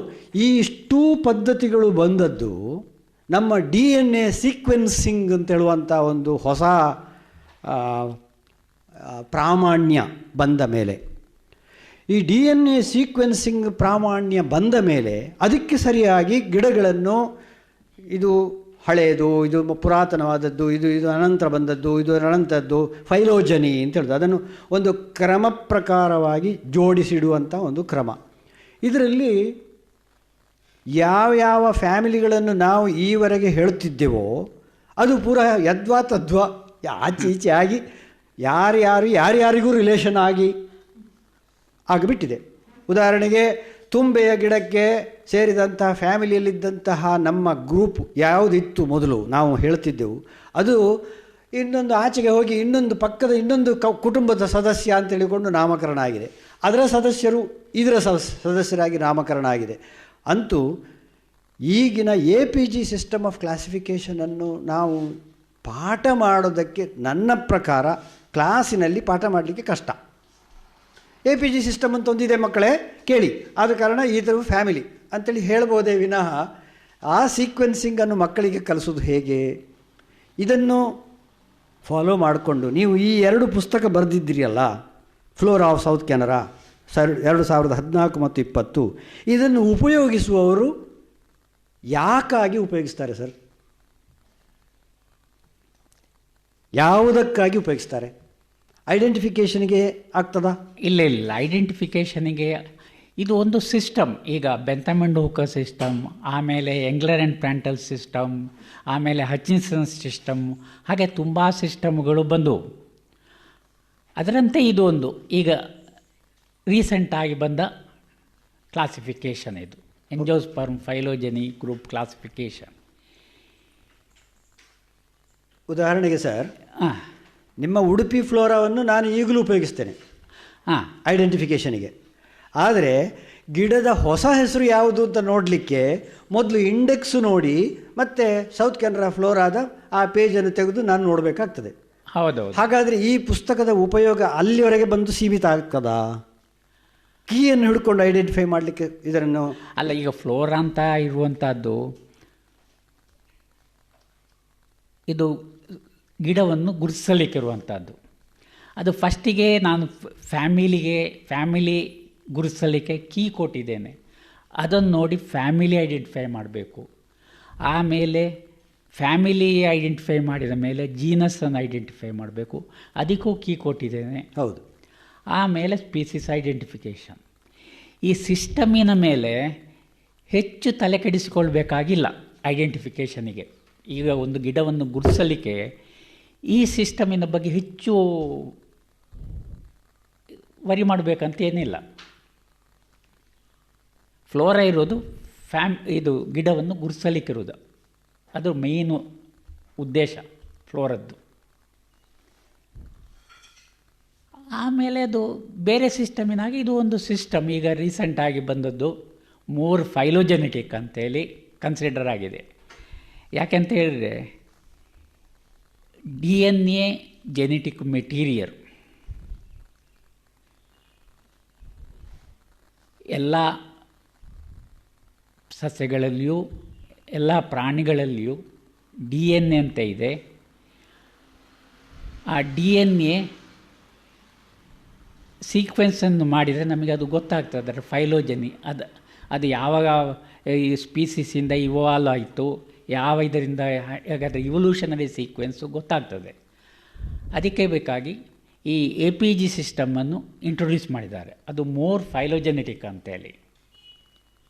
ಹಾಗೆ ಅದರ ಈಗ ಎಲ್ಲ ವರ್ಲ್ಡಿನಲ್ಲಿ ಎಲ್ಲ ಹರ್ಬೇರಿಯಮಿನಲ್ಲಿಯೂ APG ಸಿಸ್ಟಮನ್ನೇ ಫಾಲೋ ಮಾಡ್ತಾಯಿದ್ದಾರೆ. ಅದಕ್ಕೆ ಬೇಕಾಗಿ ನಾನು ಅದನ್ನು ಫಾಲೋ ಮಾಡಿದ್ದು. ಈಗ ಫ್ಲೋರಾ ಆಫ್ ಸೌತ್ ಕೆನರಾವನ್ನು ನಾನು ಫಸ್ಟಿಗೆ ಬೆಂಥಮ್ ಆ್ಯಂಡ್ ಹೂಕರ್ ಸಿಸ್ಟಮಿನಲ್ಲೇ ಮಾಡಿದ್ದೆ, ಅದೇ ಫಾರ್ಮ್ಯಾಟಿನಲ್ಲಿ ಮಾಡಿದ್ದೆ. ಆ ಟೈಮಿನಲ್ಲಿ ಅದೆಲ್ಲ ನಾನು ರಿಟೈರ್ಡ್ ಆದಮೇಲೆ ಕಲ್ಕತ್ತಾಕ್ಕೊಂದು ಕಾನ್ಫರೆನ್ಸಿಗೆ ಹೋದೆ. ಅಲ್ಲಿ ನನಗೆ ಸಿಕ್ಕಿತ್ತು APG ಅಂತೇಳಿ ಒಂದು ಸಿಸ್ಟಮ್ ಇದೆ ಅಂತೇಳಿ. ಮತ್ತು ಉಡುಪಿಗೆ ಬಂದ ಮೇಲೆ ನೋಡಿದೆ ಅದು ಆ APG ಸಿಸ್ಟಮ್ ಯಾವ ಜರ್ನಲ್ನಲ್ಲಿ ಪಬ್ಲಿಷ್ ಆಗಿದೆ, ಅದನ್ನೆಲ್ಲ ನೋಡಿ ಅದನ್ನೆಲ್ಲ ಡೌನ್ಲೋಡ್ ಮಾಡಿ ಪ್ರಿಂಟ್ ಮಾಡಿ ಆ APG ಸಿಸ್ಟಮನ್ನು ಕಲಿತು ಅದರ ಫ್ಯಾಮಿಲಿ ಸೀಕ್ವೆನ್ಸನ್ನೆಲ್ಲ ಇದು ಮಾಡಿ ಮತ್ತು ಪ್ರತಿಯೊಂದು ಜೀನಸ್ಸನ್ನು ನೋಡಿದೆ. ಈ ಇಂಟರ್ನೆಟ್ಟಿನಲ್ಲಿ ದಿ ಪ್ಲ್ಯಾಂಟ್ ಲಿಸ್ಟ್ ಅಂತೇಳಿ ಒಂದು ಸೈಟ್ ಇದೆ. ಅದರಲ್ಲಿ ರೀಸೆಂಟ್ ಕ್ಲಾಸಿಫಿಕೇಷನು ಮತ್ತು ಹೆಸರು ಎಲ್ಲ ಸಿಗ್ತದೆ. ಪ್ರತಿಯೊಂದು ಗಿಡವನ್ನು ನಾನು ದಿ ಪ್ಲ್ಯಾಂಟ್ ಲಿಸ್ಟ್ ನೋಡಿಕೊಂಡು ನನ್ನ ಮೊದಲು ಮಾಡಿದ ಮ್ಯಾನ್ಸ್ಕ್ರಿಪ್ಟನ್ನು ಕಂಪ್ಲೀಟ್ ರಿವೈಸ್ ಮಾಡಿದೆ. ಇದಕ್ಕೆ ಸಾಧಾರಣ ನನಗೆ 1.5 ವರ್ಷ ಬೇಕಾಯಿತು. ಮೊದಲೆಲ್ಲ ಬೆಂತಮೆಂಡುಕ ಸಿಸ್ಟಮಿನಲ್ಲಿತ್ತು, ಆಮೇಲೆ ಎಲ್ಲ ಇದು ಮಾಡಿದೆ ಕಂಪ್ಲೀಟ್. ಈ ನಾನಿಲ್ಲಿ ಪೂರ್ಣಪ್ರಜ್ಞಾ ಕಾಲೇಜಿನಲ್ಲಿ ಇದ್ದದ್ದು, ರಿಟೈರ್ಡ್ ಆದ ಮೇಲೆ ನನಗೆ ಹೆಚ್ಚು ಜರ್ನಲ್ಸು ಅದೆಲ್ಲ ಸಿಗ್ತಿರಲಿಲ್ಲ. ಆದರೆ ನಾನು ಕಾನ್ಫರೆನ್ಸಿಗೆ ಹೋಗ್ತಿದ್ದೆ, ವರ್ಷಕ್ಕೊಂದು ಕಾನ್ಫರೆನ್ಸ್ ಅಟೆಂಡ್ ಮಾಡ್ತಾಯಿದ್ದೆ. ಕಾನ್ಫರೆನ್ಸಿಗೆ ಹೋದರೆ ಬೆನಿಫಿಟ್ ಅಂತ ಹೇಳಿದರೆ ರೀಸೆಂಟ್ ಏನಾದರೂ ಡೆವಲಪ್ ಆದರೆ ಕೂಡಲೇ ಗೊತ್ತಾಗ್ತದೆ ನಮಗೆ. ಅಲ್ಲೆಲ್ಲ ಸೈಂಟಿಸ್ಟೆಲ್ಲ ಸೇರುವ ಕಾರಣ ಗೊತ್ತಾಗ್ತದೆ ಎಲ್ಲ. ಹೌದು. ಹಾಗೆ ನಾನು ಪ್ರತಿ ವರ್ಷವೂ ನಮ್ಮದು ಒಂದು ಇದು ಅಸೋಸಿಯೇಷನ್ ಇದೆ, IAT ಅಂತ, ಇಂಡಿಯನ್ ಅಸೋಸಿಯೇಷನ್ ಫಾರ್ ಎಂಜಿಯೋಸ್ಪರ್ಮ್ ಟ್ಯಾಕ್ಸಾನಮಿ ಅಂತೇಳಿ. ಅದರ ಹೆಡ್ ಕ್ವಾರ್ಟರ್ಸ್ ಇರೋದು ಕ್ಯಾಲಿಕಟ್ಟಿನಲ್ಲಿ. ಹಾಗೆ ಪ್ರತಿ ವರ್ಷವೂ ಅದು ಕಾನ್ಫರೆನ್ಸಿಗೆ ಹೋಗ್ತಿದ್ದೆ. ಅದರ ಮೆಂಬರ್ ಅಲ್ವಾ ನೀವು? ಅದರ ಮೆಂಬರ್, ಫಸ್ಟಿಗೆ ಫೌಂಡರ್ ಮೆಂಬರಿನಾಗೆ ಇದ್ದೆ. ಹಾಗೆ ಅದರಿಂದ ತುಂಬ ಉಪಕೃತನಾಗಿದ್ದೇನೆ ಈ IAT ಕಾನ್ಫರೆನ್ಸಸ್ ಎಲ್ಲ. ಹೆಚ್ಚಿನವರು ಏನು ಮಾಡ್ತಾರೆ ಅಂತೇಳಿದ್ರೆ, ಈ ಕಾನ್ಫರೆನ್ಸಸ್ಸಿಗೆ ಬಂದರೆ ಅವರ ಪೇಪರನ್ನು ಓದಿದ ಮೇಲೆ ಮತ್ತೆ ತಿರುಗಾಡ್ಲಿಕ್ಕೆ ಹೋಗ್ತಿದ್ರು, ಆ ಊರು ನೋಡಲಿಕ್ಕೆ ಹೋಗ್ತಿದ್ರು. ಆದರೆ ನಾನು ಹೆಚ್ಚಾಗಿ ಅದು ಇನಾಗ್ಯುರೇಷನಿಂದ ವ್ಯಾಲಿಡಿಟರಿ ಫಂಕ್ಷನಿವರೆಗೂ ಅಲ್ಲೇ ಇರ್ತಿದ್ದೆ. ಏನಾದರೂ ಸ್ವಲ್ಪ ಇನ್ಫಾರ್ಮೇಷನ್ ಸಿಗ್ತಿತ್ತು ನನಗೆ. ಅದೊಂದು ಜಾತ್ರೆ ಹಾಗೆ. ಎಲ್ಲರೂ ಹೇಳ್ತಾರೆ ಇದಂತ ಒಂದು ದೊಡ್ಡ ಜಾತ್ರೆ ಆಗಿ ಎಲ್ಲಿ ಸೇರೋದು ಅಂತೇಳಿ. ಆದರೆ ಆ ಜಾತ್ರೆಯಿಂದಲೂ ತುಂಬ ಉಪಯೋಗ ಇದೆ. ಹೌದು, ಸರಿಯಾಗಿ ಪಡ್ಕೊಂಡವರಿಗೆ. ಹೌದೌದು ಸರ್. ಇದಿಷ್ಟೆಲ್ಲ ನೀವು ಕೆಲಸ ಮಾಡಲಿಕ್ಕೆ ನಿಮ್ಮ ಮನೆಯ ಆಕೆ ಭಾರತೀಯವರು ನಿಮಗೆ ಎಷ್ಟು ಸಹಕಾರಿಯಾಗಿದ್ದರು? ನೀವು ಎಲ್ಲ ಪಶ್ಚಿಮ ಘಟ್ಟಗಳಲ್ಲಿ ಅಲ್ಲಿಲ್ಲ ತಿರುಗಾಡಿದವರು. ರಿಟೈರ್ ಆದ ಮೇಲೆ ಮಾತ್ರ ನೀವಿಬ್ಬರು ಇಡೀ ಭಾರತವನ್ನು ಸುತ್ತಲಿಕ್ಕೆ ಇಬ್ಬರು ಒಟ್ಟೊಟ್ಟಿಗೆ ಹೋಗಿದ್ದೀರಿ. ಅದು ನನ್ನ ಇನ್ನೊಂದು ಇಂಟ್ರೆಸ್ಟು. ಅದು ಸ್ವಲ್ಪ ಹೇಳ್ತೀರಾ? ನನಗೆ ಭಾರತದ ಎಲ್ಲ ಪುಣ್ಯಕ್ಷೇತ್ರಗಳನ್ನು ನೋಡಬೇಕಂತಿತ್ತು. ನನಗೆ ಈ ಫಾರಿನ್ ಟೂರಿನಲ್ಲಿ ಇಷ್ಟ ಇರಲಿಲ್ಲ. ನನಗೆ ಇಂಡಿಯಾದ ಎಲ್ಲ ಜಾಗವನ್ನು ನೋಡಬೇಕು ಅಂತೇಳಿ ಫಸ್ಟಿಗೆ ಇತ್ತು. ಈ ಫ್ಲೋರ್ ಆಫ್ ಉಡುಪಿ ಮಾಡಿದ ಮೇಲೆ ತೀರ್ಥಯಾತ್ರೆಗೆ ಹೋಗೋದು ಅಂತೇಳಿ. ಆದರೆ ಅದು ಏನೂ ಆಗಲಿಲ್ಲ ಅದು. ಆಮೇಲೆ ಫಸ್ಟಿಗೆ ತೀರ್ಥಯಾತ್ರೆಯೇ ಮಾಡುವ ಅಂಥೇಳಿ ಅದೊಂದು 32 ದಿವಸದ ಟೂರ್. ಅದು ಸಾಧಾರಣ ಎಲ್ಲ ಕಾಶಿ, ಗಯಾ, ಪ್ರಯಾಗ್, ಕೇದಾರ್ನಾಥ್, ಬದ್ರಿನಾಥ್ ಎಲ್ಲ ಆ ಟೂರ್ ಹೋಗಿ ಬಂದ ಮೇಲೆ 1 ವರ್ಷದಲ್ಲಿ ನನಗೆ ನನ್ನ ಫ್ಲೋರ್ ಆಫ್ ಉಡುಪಿ ಆಯ್ತದು. ಹಾಗೆ ಎಲ್ಲ ಜಾಗವನ್ನು, ಪುಣ್ಯಕ್ಷೇತ್ರಗಳನ್ನು ಮತ್ತು ಸೈಟ್ ಸೀಯಿಂಗ್ ಪ್ಲೇಸಸ್ಸು ಮತ್ತು ಜನರಲ್ ವೆಜಿಟೇಷನ್. ನಿಮಗೆ ಹೆಚ್ಚು ಇಂಪ್ರೆಸ್ ಆದಂಥ ಜಾಗ ಯಾವುದು ಸರ್ ನಾರ್ತ್ ಇಂಡಿಯಾದು? ನಾರ್ತ್ ಇಂಡಿಯಾದಲ್ಲಿ ಸಿಮ್ಲಾ, ಕುಲು, ಮನಾಲಿ ಅಂತ ಹಿಲ್ ಸ್ಟೇಷನ್ಗಳು ಮತ್ತು ಅಲ್ಲಿನ ಪರಿಸರ, ಅಲ್ಲಿನ ಗಿಡಗಳು, ಇದೆಲ್ಲ ತುಂಬ ನನಗೆ ಇಷ್ಟವಾಯಿತು. ಹಾಗೆಯೇ ರಾಜಸ್ಥಾನದ ಮರುಭೂಮಿ, ಜೈಸಲ್ಮೀರು, ಅಲ್ಲಿನ ವೆಜಿಟೇಷನು, ಮೌಂಟ್ ಅಬು ಹೋಗಿದ್ದೆ. ಸಾಧಾರಣ ಎಲ್ಲ ಸ್ಟೇಟ್ಸಿಗೂ ಹೋಗಿದ್ದೇನೆ. ಇನ್ನೊಂದು 4 ಸ್ಟೇಟ್ಸಿಗೆ ಹೋಗಲಿಕ್ಕೆ ಬಾಕಿ ಇದೆ. ಅದಕ್ಕೆ ಕಳೆದ ವರ್ಷ ಬುಕ್ ಮಾಡಿದ್ದೆ, ಆದರೆ ಈ ಕೋವಿಡ್ ಇದರಿಂದಾಗಿ ಅದು ಕ್ಯಾನ್ಸಲ್ ಆಯಿತು. ನಾಗಾಲ್ಯಾಂಡ್, ಮಣಿಪುರ, ತ್ರಿಪುರ ಈ ಸ್ಥಳಗಳಿಗೆ ಬಾಕಿ ಇದೆ. ಅದಕ್ಕೆ ಇನ್ನು ಹೋಗಬೇಕು. ಹಿಮಾಲಯದಲ್ಲಿ ಯಾವುದೆಲ್ಲ ನೋಡಿದ್ದೀರಿ ಸರ್? ಹಿಮಾಲಯದಲ್ಲಿ ಕಾಶ್ಮೀರ, ಅಮರನಾಥ್, ಕೇದಾರನಾಥ್, ಬದ್ರಿನಾಥ್, ಯಮುನೋತ್ರಿ, ಗಂಗೋತ್ರಿ, ನೇಪಾಳ, ಸಾಧಾರಣ ಎಲ್ಲ, ಮಾನಸ ಸರೋವರ ಅದೆಲ್ಲ ನನ್ನ ಇನ್ನೊಂದು ಇಂಟ್ರೆಸ್ಟು. ನಮ್ಮ ಮತ್ತು ದಕ್ಷಿಣ ಭಾರತದ ಎಲ್ಲ ಸಾಧಾರಣ ಎಲ್ಲ ಇದು ಜಾಗಕ್ಕೂ ಹೋಗಿದ್ದೇವೆ. ನಮ್ಮ ವೆಸ್ಟರ್ನ್ ಘಾಟ್ಸಿನ ಫ್ಲೋರಾಕ್ಕಿಂತ ತುಂಬ ಭಿನ್ನವಾಗಿರುವಾಗ ನಿಮಗೆ ಒಟ್ಟು ಕಷ್ಟ ಆಗಲಿಲ್ವ ಅಲ್ಲಿ? ಅಲ್ಲಿ ನಾನು ಪ್ಲ್ಯಾಂಟನ್ನು ಐಡೆಂಟಿಫಿಕೇಷನ್ ಅಂತೇಳಿ ಮಾಡ್ತಿರಲಿಲ್ಲ. ಯಾಕೆಂದರೆ ಅಲ್ಲಿ ನಾವು 1 ದಿವಸ 2 ದಿವಸ ಇರುವಂಥದ್ದು. ಅದು ನಿಮ್ಮಿಂದ ಸಾಧ್ಯ ಆಯಿತಾ? ಸಾಧಾರಣ ಫ್ಯಾಮಿಲಿ ಲೆವೆಲಿಗೆವರೆಗೆ ಐಡೆಂಟಿಫೈ ಮಾಡ್ತಿದ್ದೆ.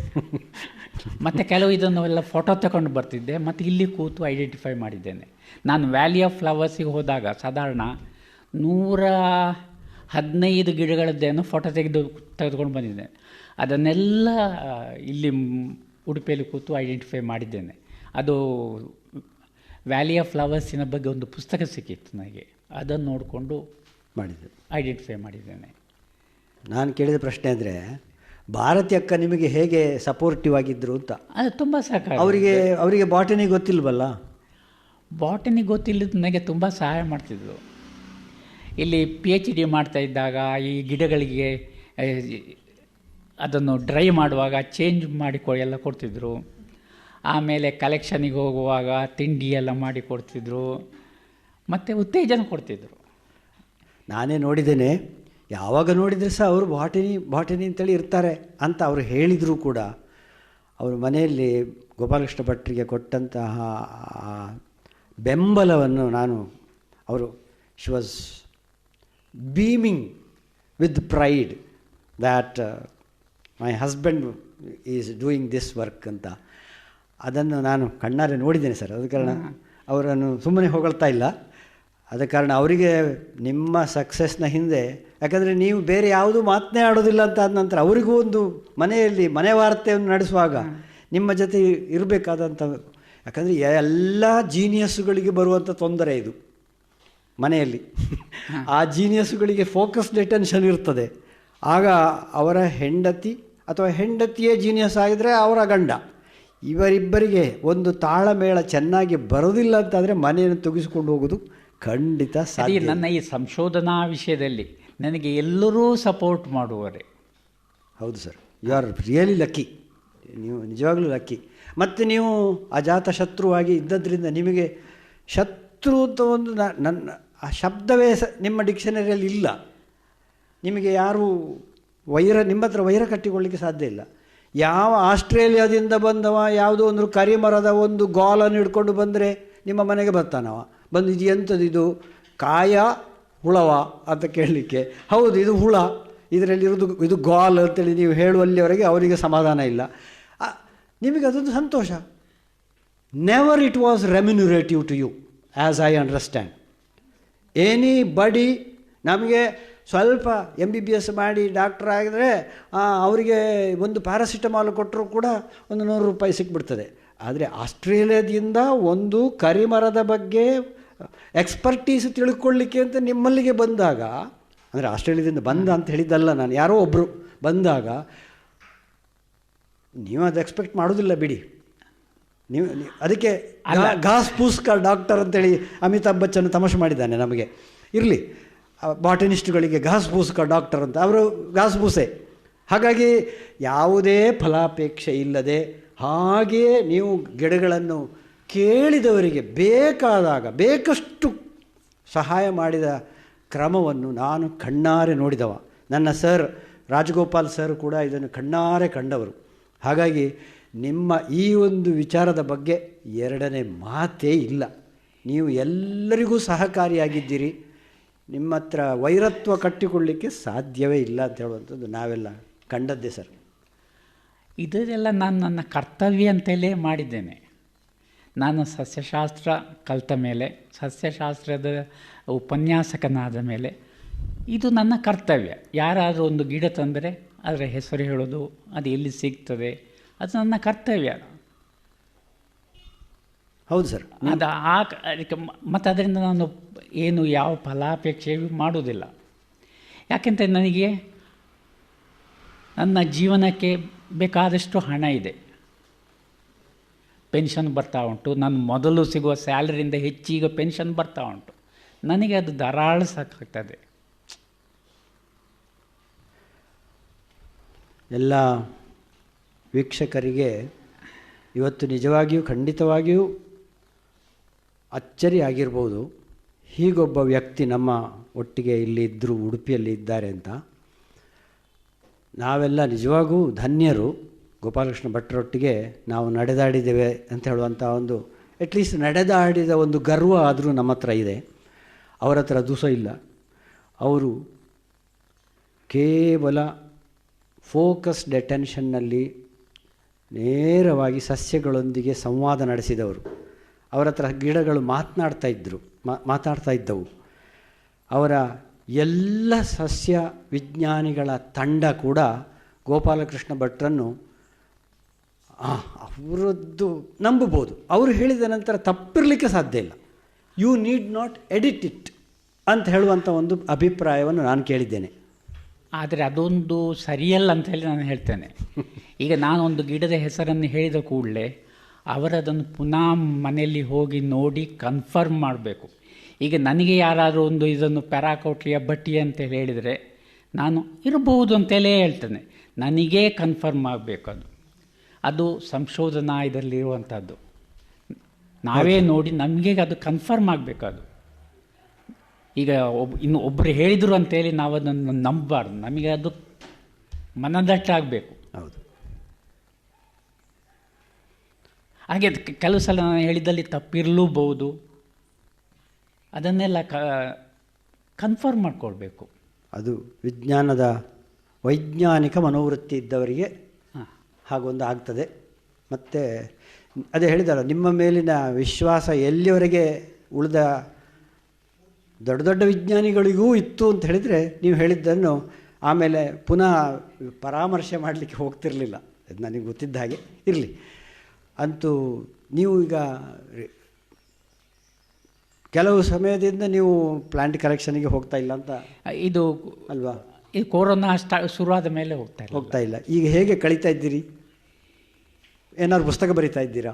ಈಗ ಪುಸ್ತಕ ಏನು ಬರಿತಾ ಇಲ್ಲ. ಈ ವಾಟ್ಸಪ್ಪಿನಲ್ಲೆಲ್ಲ ಗಿಡಗಳದ ಫೋಟೋ ಕಳಿಸ್ತಾ ಇರ್ತಾರೆ. ಈ ಆಯುರ್ವೇದ ಕಾಲೇಜಿನ ಸ್ಟೂಡೆಂಟ್ಸು, ಆಯುರ್ವೇದ ಕಾಲೇಜಿನ ಪ್ರೊಫೆಸರ್ಸು, ಕಾಲೇಜ್ ಆಫ್ ಫಾರ್ಮಸಿಯವರು, ನನ್ನ ಸ್ನೇಹಿತರು. ಹಾಗೆ ದಿವಸಲೂ ನನಗೊಂದು 7-8 ಗಿಡಗಳನ್ನು ಐಡೆಂಟಿಫಿಕೇಷನ್ಗೆ ಬರ್ತಾ ಇರ್ತದೆ. ಅದನ್ನೆಲ್ಲ ಅಟೆಂಡ್ ಮಾಡ್ತಾ ಇರ್ತೇನೆ. ಮತ್ತು ಫೇಸ್ಬುಕ್ಕಿನಲ್ಲಿಯೂ ಫೋಟೋಗಳೆಲ್ಲ ಬರ್ತಾ ಇರ್ತದೆ, ಬೇರೆ ಬೇರೆ ಗಿಡಗಳದ್ದು, ಬೇರೆ ಬೇರೆ ಜಾಗದ್ದು. ಅದನ್ನೆಲ್ಲ ನೋಡಿಕೊಂಡು ಸ್ಟಡಿ ಮಾಡ್ತಾ ಇರ್ತೇನೆ. ಹಾಗೆ ಈಗ ಮತ್ತು ಈ ಆರ್ನಮೆಂಟಲ್ ಪ್ಲ್ಯಾಂಟ್ಸಿನ ಬಗ್ಗೆ ಒಂದು ಪುಸ್ತಕ ಬರಿಬೇಕು ಅಂತೇಳಿ ಸ್ಟಾರ್ಟ್ ಮಾಡಿದ್ದೆ. ಒಂದು 150-200 ಫೋಟೋ ಸಹ ತೆಗೆದಿದ್ದೆ. ಆದರೆ ಈ ಕೊರೋನಾ ಸ್ಟಾರ್ಟ್ ಆದ ಮೇಲೆ ನನಗೆ ಫೀಲ್ಡ್ ವರ್ಕಿಗೆ ಹೋಗ್ಲಿಕ್ಕೆ ಆಗೋದಿಲ್ಲ. ಹಾಗೆ ಅದು ಅಲ್ಲೇ ಹೆಲ್ಡಪ್ ಆಗಿ ಬಾಕಿಯಾಗಿದೆ. ಅದಿನ್ನು ಯಾವಾಗ ಇದಾಗ್ತದೆ ಅಂತೇಳಿ ನಿಮ್ಮ ಹತ್ರ ಹೇಳಿದ್ದೆ. ಹೌದು ಸರ್ ಗೊತ್ತು. ನಿರಂತರವಾಗಿ ಅಧ್ಯಯನ ಗೋಪಾಲಕೃಷ್ಣ ಭಟ್ರ ಪಾಲಿಗೆ ಒದಗಿ ಬಂದಂಥ ಒಂದು ಸೌಭಾಗ್ಯ ಅಥವಾ ನಮ್ಮ ಸೌಭಾಗ್ಯ ಅಂತೇಳಿ ಹೇಳಿಯೋ. ಅಂತೂ ಗೋಪಾಲಕೃಷ್ಣ ಭಟ್ರು ನಮಗೊಬ್ಬರು ಮಾದರಿ ಶಿಕ್ಷಕ ಮತ್ತು ಸಂಶೋಧಕ. ಅವರ ಈ ಒಂದು ನಿಸ್ಪೃಹ ಕೆಲಸದಿಂದಾಗಿ ಬೆನಿಫಿಷಿಯರೀಸು ತುಂಬ ಜನ ಇದ್ದಾರೆ. ಈಗ ನಾನು ಹೇಳೋದು ನೀವು ಕೇಳೋದು ಬೇಡ ಸರ್, ನಮ್ಮ ವೀಕ್ಷಕರು ಮಾತ್ರ ಕೇಳಿದರೆ ಸಾಕು. ಅವರ ಹತ್ರ ನನ್ನದೊಂದು ವಿನಂತಿ ಇದೆ, ಎಲ್ಲ ವೀಕ್ಷಕರ ಹತ್ರ.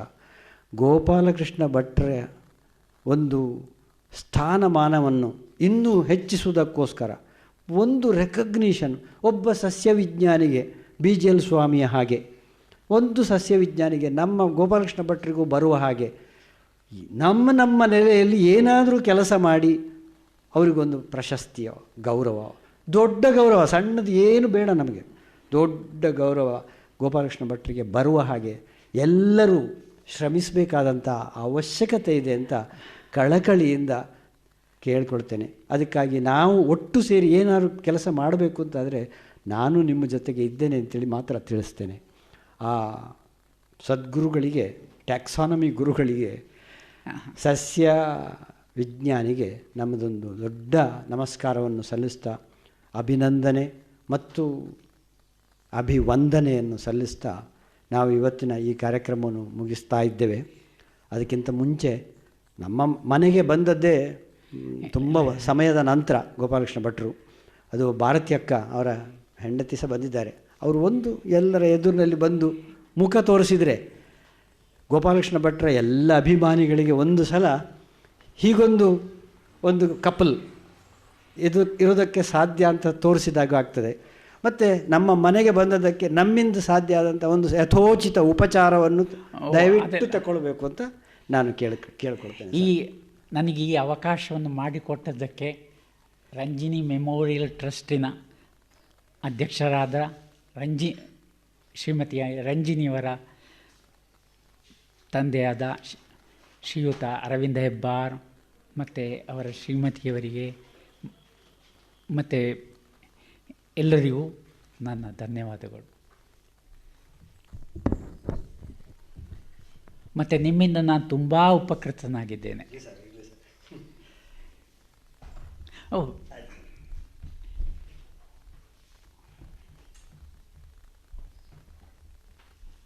ಇದೆಲ್ಲ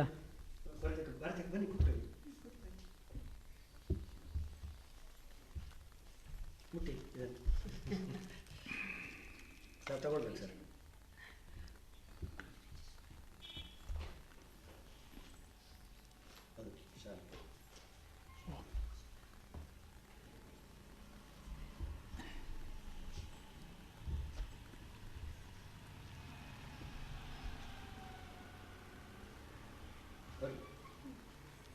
ಇದೊಂದು ದೊಡ್ಡ ಸನ್ಮಾನ ಮಾಡ್ತಾ ಇದ್ದೀರಿ. ಇಲ್ಲ ಸರ್, ನಮಗೆ ಏನು ಮಾಡಲಿಕ್ಕೆ ಆಗೋದಿಲ್ಲ ಸರ್.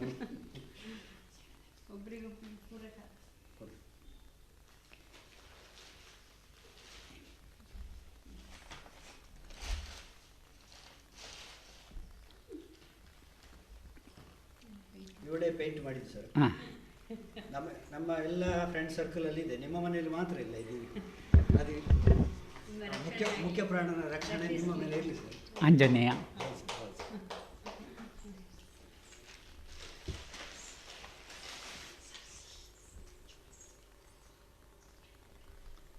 ಈಗ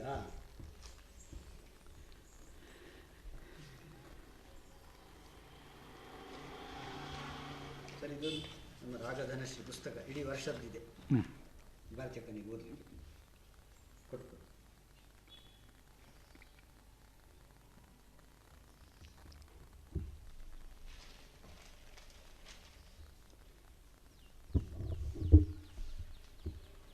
ಇದು ವಸಂತಲಕ್ಷ್ಮಿಯ ಮಾಡಿದ ಪೇಂಟಿಂಗು. ಗೋಪಾಲಕೃಷ್ಣ ಭಟ್ರು ಕಂಡು ಹುಡುಕಿದ ನಮ್ಮ ಊರಿನಲ್ಲಿ ಇದ್ದ ಕರ್ಕ್ಯೂಮಾ ಒಲಿಗಾಂತ ವೆರೈಟಿ ಒಲಿಗಾಂತ ಅಂತ ಹೇಳುವಂಥ ಒಂದು ಸ್ಪೀಶೀಸು 1983ರಲ್ಲಿ ಅಲ್ಲ, ಯಾವುದು ಮನೆಯೊಕ್ಕಲ್ರೆ 86. 86ರ ಸಮಯದಲ್ಲಿ ಅವಳು ಪೇಂಟ್ ಮಾಡಿ ಕೊಟ್ಟದ್ದು. ಇವರ ಮನೆಯಲ್ಲೇ ಇತ್ತಿದ್ದು.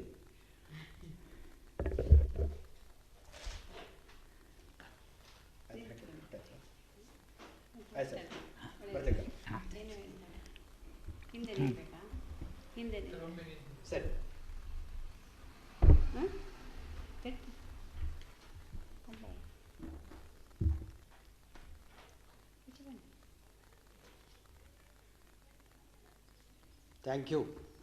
Thank you for all the viewers.